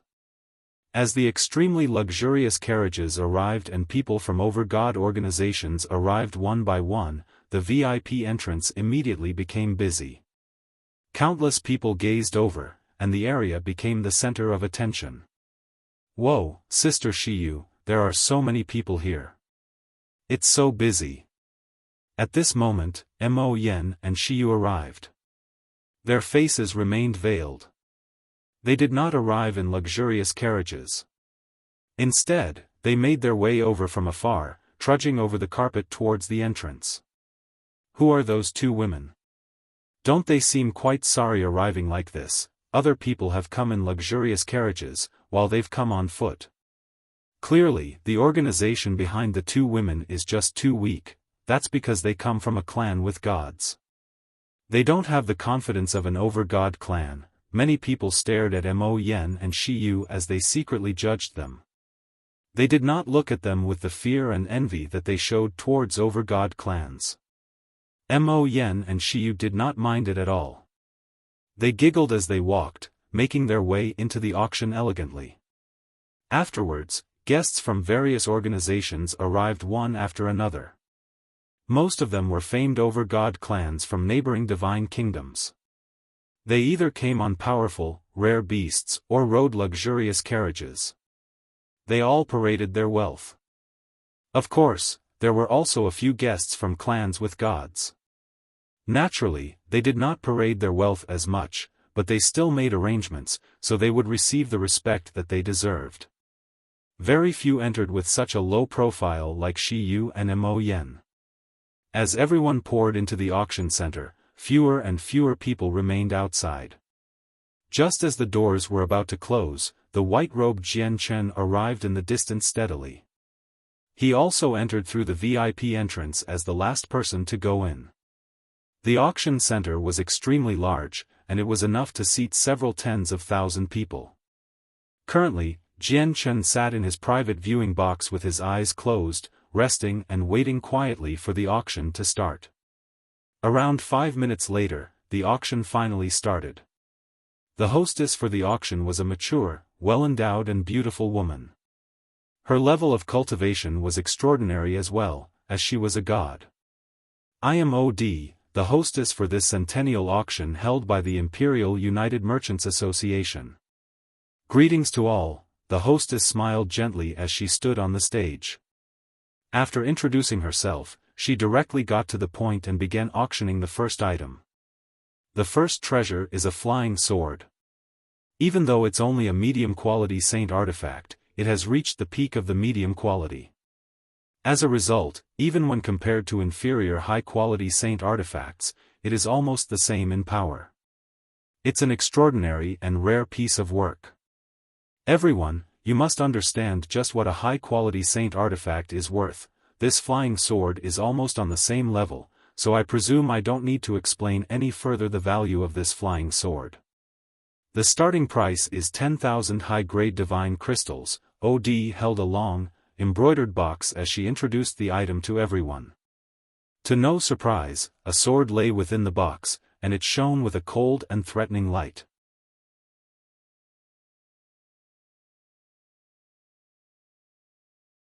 Chapter 1838, Sword of Ways, 15,000 high-grade divine crystals, 20,000 high-grade divine crystals, 30,000 high-grade divine crystals. 100,000 high-grade divine crystals. The flying sword intrigued many people. At the same time, there were a few people who revealed much desire and yearning towards possessing it. As a result, the price surpassed 100,000 high-grade divine crystals very quickly. There were 3 grades among medium-quality saint artifacts. Although Jian Chen had also obtained a medium-quality saint artifact in the Dong'an province, the flying snow sword, it was far, far cheaper than the flying sword right now. This was because the flying snow sword could only be considered as a rather normal medium-quality saint artifact. As a matter of fact, it was nowhere near the level of being considered as a superior medium-quality saint artifact, while the flying sword that had appeared in the auction was a masterpiece, even though it was also of medium quality. It was basically on par with inferior high-quality saint artifacts, so it would naturally be extremely valuable. 150,000 high-quality divine crystals, 180,000 high-quality divine crystals. The price of the medium-quality saint artifact continued to climb. Many people bid for it, which was why its price rose like this. It had already surpassed the limit that many clans with gods could afford, so they could only give up on it. Now, only a few people from clans with overgods within the private viewing boxes contended for it. After a fierce struggle, the flying sword that was only slightly inferior to a high-quality saint artifact was purchased by a person from an overgod organization from the divine kingdom of Kaiyuan. The items for auction were brought up one by one. Not only were there various saint artifacts, but there were also a few precious heavenly resources, truth-tier battle skills, cultivation methods, and notes on cultivation. There were even various formation discs and banners that possessed extraordinary power. In such a grand auction, there were naturally various pills that normally never appeared. Even 3 soul recovery pills appeared, which piqued even Jian Chen's interest. He was tempted to buy all 3 of them immediately. Soul recovery pills could save his life in crucial times. If he had enough of them, he would have no need to worry about the consequences of consuming all the power of his soul from using 2 strands of profound sword qi together. Unfortunately, the soul recovery pills were just too expensive. Basically every single one of them had been sold for over 200,000 high-grade divine crystals, so Jian Chen could only suppress his desire. He still had a few soul recovery pills that he had obtained from God King Duanmu's space ring. As a result, he was not in desperate need of the pills right now. He had to use the limited sum of divine crystals he had to buy the soul-drawing lotus. I believe many will find interest in the item for auction next. The hostess smiled on the stage. She currently held an embroidered box covered in formations with great caution. Ever since the auction began, this was the first time the hostess had revealed such a stern expression, which made people realize that the item within the box was probably something special. At that moment, everyone became interested. Their eyes shone as they stared at the box within OD's hands. OD carefully removed the formations on the box. She moved extremely slowly and with great care. However, it was exactly because of her actions that everyone became even more intrigued by the item within the box. Finally, the formations on the box was completely removed. OD used her elegant fingers to remove the lid carefully. Instantly, a deathly presence of destruction began to radiate from it, filling the entire auction center. The expressions of all the gods present changed drastically, revealing their shock. Jian Chen also became surprised. He stared at the box. Within the box laid a translucent sword that was the length of a hand. The deathly presence of destruction experienced by all the gods originated from this sword. Od brought the box around so that everyone could see it before closing the box immediately. She cut off the presence of the sword that was extremely terrifying to gods. A sword of ways. It's a sword of ways. Someone suddenly cried out from one of the private boxes. The tens of thousands of people present were immediately thrown into an uproar when they heard this person's words. They all discussed with each other softly as shock was plastered across their faces. Od stood on the stage as her gentle and pleasant voice rang out, "Correct, this is a sword of ways, and it's one condensed by an over-god." Od continued, "Although many of you have already recognized what it is, I believe there are still quite a few of you who have no idea what a sword of ways is. Allow me to explain in detail. A sword of ways cannot be condensed by those below over-god. Once someone reaches over-god, they can use their comprehension to control the laws of the world and forcefully seal it into a piece of stone of ways, which forms a sword of ways. Each sword's power is equivalent to a strike from the expert who condensed the sword. It's only a single attack condensed from the laws of the world, so it lacks adaptability and ingenuity, making it very difficult to threaten experts of the same level. However, it is a fatal threat to those one cultivation level lower. It can kill them instantly or even heavily injure a large group of people. Let's use the sword of ways here as an example. It was condensed by an over-god, so you all must have sensed how terrifying it was. May I ask just how great of a chance do you have to survive if someone used this against you?" Many people paled slightly when they heard Od's explanation. They became extremely stern. Before, they had all clearly sensed the presence of destruction from within the sword of ways. In front of the presence, all of them felt their souls tremble. A sliver of pity appeared on Od's face. She continued, "Unfortunately, although over-gods only need some time to condense a sword of ways, the stones of ways that can record the laws of the world are extremely hard to find, which is why swords of ways are extremely rare in our region." Od's face suddenly changed. She raised the box up high and said, "The bidding for the sword of ways starts now.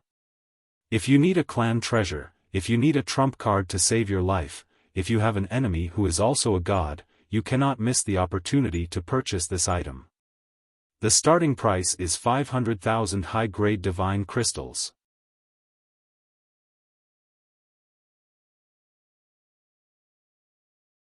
Chapter 1839, The soul-drawing lotus appears. For a moment, the auction center fell dead silent.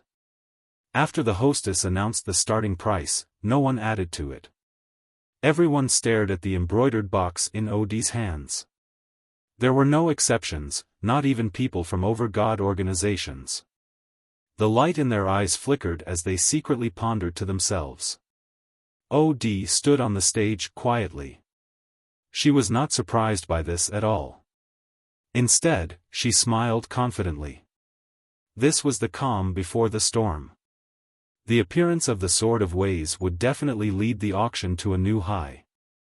This was because the sword of ways was far more valuable than any item auctioned earlier. Since no one is bidding, allow me to start. 600,000. Everyone, if you want the sword of ways, you can't keep up the silence, or once she counts to 3, the way of swords will be purchased by me for 600,000 high-grade divine crystals. The strange silence did not last for very long. It was disturbed by a confident, middle-aged man. His voice came from a viewing box, and it sounded like he was smiling when he said that. "You must be joking, brother. After all, a sword of ways is useless for over-gods, but it holds extremely great significance to us. You would be bringing disgrace to the sword of ways to purchase it with just 600,000 high-grade divine crystals. It would also tarnish the name of the over-god who created it. A voice rang out from another viewing box as soon as the middle-aged man finished speaking. The voice was rather feminine and was riddled with disdain. Afterwards, the feminine voice stated his price coldly after a slight pause. The Zhan clan of the Divine Kingdom of Scarlet Clouds will pay 1,000,000 high-grade divine crystals. It's the people from the Zhan clan. I never thought that in that viewing box sat the people of the Zhan clan. Not only does the Zhan clan have an over-god, but they're extremely powerful as well. In the Divine Kingdom of Scarlet Clouds, they're equivalent to the Yang family in the Divine Kingdom of Pingtian. Are they that only clan that possesses 2 over-gods in the Divine Kingdom of Scarlet Clouds? After the Zhan clan stated their identity, a series of discussions immediately sprang up around the auction center. Many people showed surprise when they discussed the Zhan clan. It was extremely rare for a clan to have 2 over-gods in the surrounding divine kingdoms. Even when looking at all the divine kingdoms in the entire region, it would be very difficult to find another clan with 2 over-gods. The fame of the Zhan clan really was widespread. However, fame was only fame. 90% of all the people seated in the viewing boxes came from over-god clans, so they naturally would not hold back in the face of such a treasure. 1,200,000 high-grade divine crystals, 1,300,000 high-grade divine crystals. The bidding war for the Sword of Ways was extremely intense. Basically, most of the people from over-god clans took part in the bidding war this time.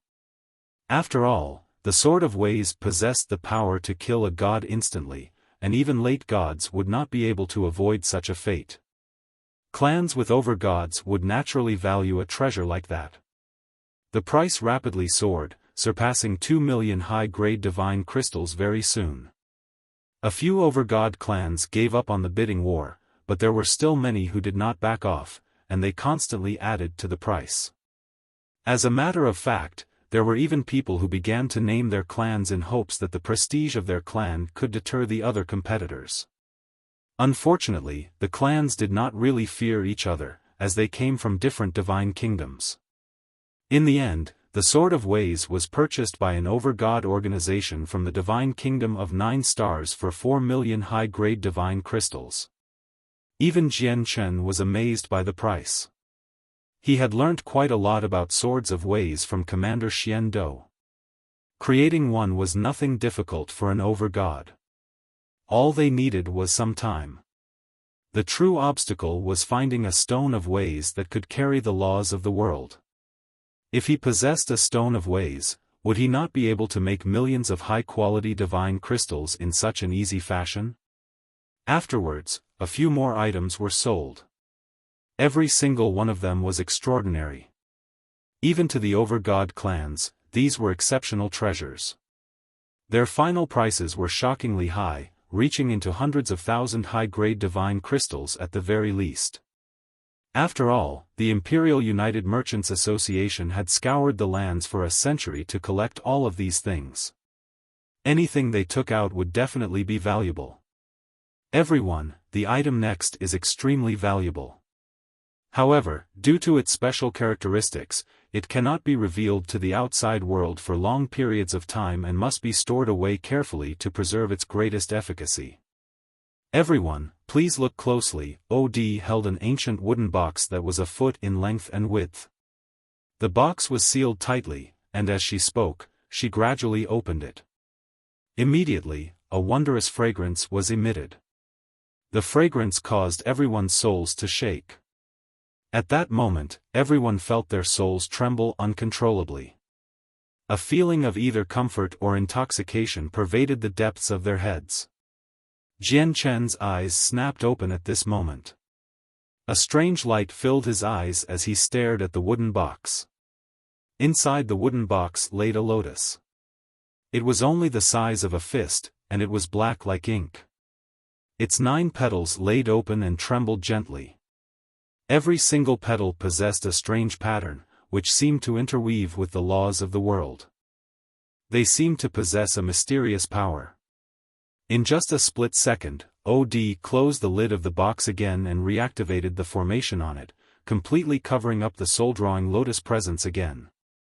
She smiled faintly. This is the soul-drawing lotus. It's extremely rare and is extremely effective for healing wounds of the soul. At the same time, it can consolidate and strengthen the soul. You all must know its value, so I'll cut to the chase. The starting price is 500,000 high-grade divine crystals. The soul-drawing lotus. It really is the soul-drawing lotus. Our Grand Elder is saved. A middle-aged man with eyebrows as straight as swords stared at the wooden box in Odie's hands as he spoke with a trembling voice within his viewing box. The soul-drawing lotus plays a direct role in whether our Grand Elder lives or not. As a result, we have to buy it no matter what. There were 3 other men of the same age aside from the person who had spoken first. One of them spoke coldly, and confidence filled his eyes. He was eager to obtain it.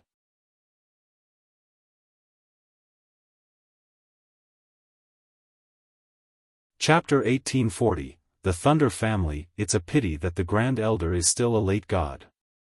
His heavy wounds to the soul several dozen years ago have damaged his vitality. Even if his soul is cured with the soul-drawing lotus, he probably won't be able to reach over God. The ancestor is only willing to spend 3 blocks of high-quality divine crystals on him, and that's all because of all the contributions he made to the clan as the Grand Elder. Let's just hope that there won't be too many people who bid for the soul-drawing lotus. Although 3 million high-grade divine crystals should technically be enough to purchase the heavenly resource, I am just worried that the price will climb higher and higher if there are a lot of bidders, said a third middle-aged man. He was slightly worried. We have to obtain the soul-drawing lotus. Even if someone else manages to buy the lotus, let's see if they have the power to take it away with them, the fourth middle-aged man said coldly as a serious light flickered through his eyes. At the same time, a few other people from clans with overgods in other viewing boxes desired the soul-drawing lotus as well. Although many heavenly resources could heal the soul in the saint's world, most of them were ordinary items that were not very useful to people at higher cultivation realms. On the other hand, high-grade heavenly resources like soul-drawing lotuses were extremely rare. It did not matter whether they needed it or not. If they could buy it, they could just put it aside for when they needed it. After just a few bids, the price of the lotus rose to 1 million high-grade divine crystals. The people from the overgod clans understood its value, so they all took part in the bidding. None of them were willing to miss it. 1,200,000 high-grade divine crystals, 1,300,000 high-grade divine crystals, 1,800,000 high-grade divine crystals. The 4 middle-aged men became rather impatient as they watched the price climb. Immediately, one of them stood up and clasped his hands towards the window of his viewing box. Everyone, we come from the Thunder family of the divine kingdom of Ethercloud. Our Grand Elder has suffered extremely severe injuries to the soul, where it has even reached the stage where his life is threatened.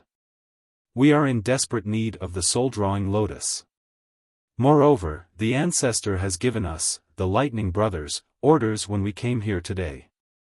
He instructed us that we have to obtain this soul-drawing lotus no matter what to save the Grand Elder. As a result, I hope everyone can give up on it and allow our Thunder family to take the lotus.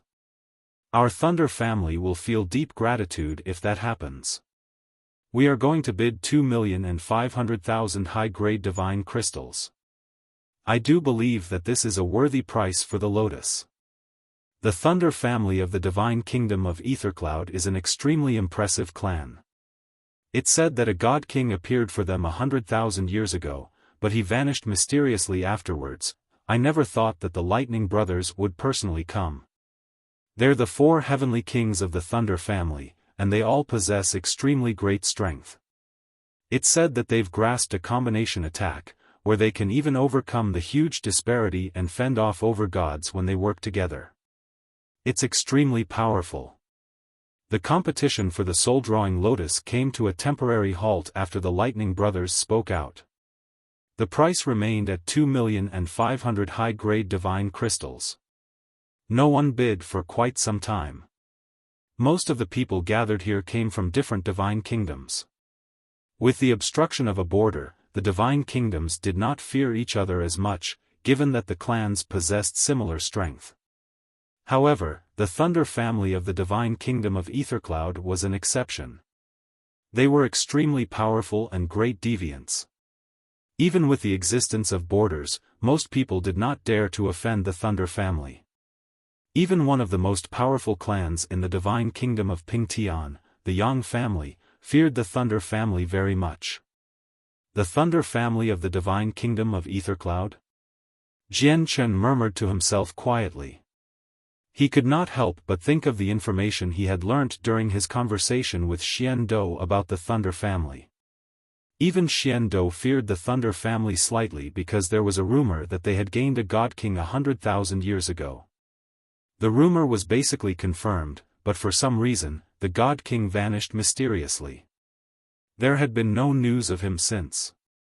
Even when ignoring the missing God King of the Thunder family, their strength in general was extremely great and terrifying. It was rumored that the Thunder family originated from an extremely mysterious and ancient royal family. Their bloodline was special, giving them a natural affinity with lightning. Over 90% of the Thunder family would become gods by comprehending the laws of lightning, which was one of the most offensive laws among them all. It stood beside the laws of the sword and the laws of destruction.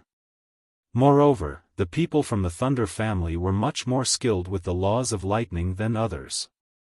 The entire clan was basically favored by lightning, so they possessed a natural advantage.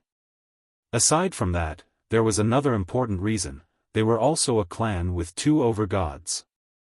Since the Thunder family is in desperate need of the soul-drawing lotus, our Chu clan will give up on it, our Cloud Separation sect will also give up on the lotus, the Heaven-Scaling Pavilion will give up on the soul-drawing lotus. Many organizations with overgods gave up on the heavenly resource. Basically, all of them declared their names to express their kind intentions, as they were unwilling to offend the Thunder family. The four brothers gradually smiled. They all let out a sigh of relief. However, before they could maintain their smile for long, a calm voice rang out. I will pay 3 million high-grade divine crystals. I am also in great need of the soul-drawing lotus. Jian Chen finally stated his price from his own viewing box. He needed the soul-drawing lotus, as it was a key to awakening Kaya. The entire auction center fell silent. They all glanced in the direction of Jian Chen's voice, looking towards his viewing box. Unfortunately, the curtains were closed, and there were formations that warded off the senses of the soul. As a result, unless the person inside was willing, other people would not be able to send in their senses to observe the interior. Shi Yu and Mo Yen sat in a viewing box leisurely. They watched the ferocious struggles within the auction center with interest. However, when they heard Jian Chen's voice, their faces immediately froze. Sister Shi Yu, that seems to be Patriarch Jian Chen. Do you think Patriarch Jian Chen is here? Mo Yan's eyes widened as she stared at Shi Yu in surprise, but her face gradually lit up. Shi Yu nodded silently. She said quietly, yes, that's the Patriarch's voice. The Patriarch has gone missing for several decades. News had only just appeared that he was in God King Duanmu's dwelling, but who would have thought he would actually come to the royal capital, and he is even taking part in the auction this time. You're tuning into the Xiaofan's Wuxia Tales YouTube channel. Don't forget to subscribe and join us on this journey to catch the most captivating stories.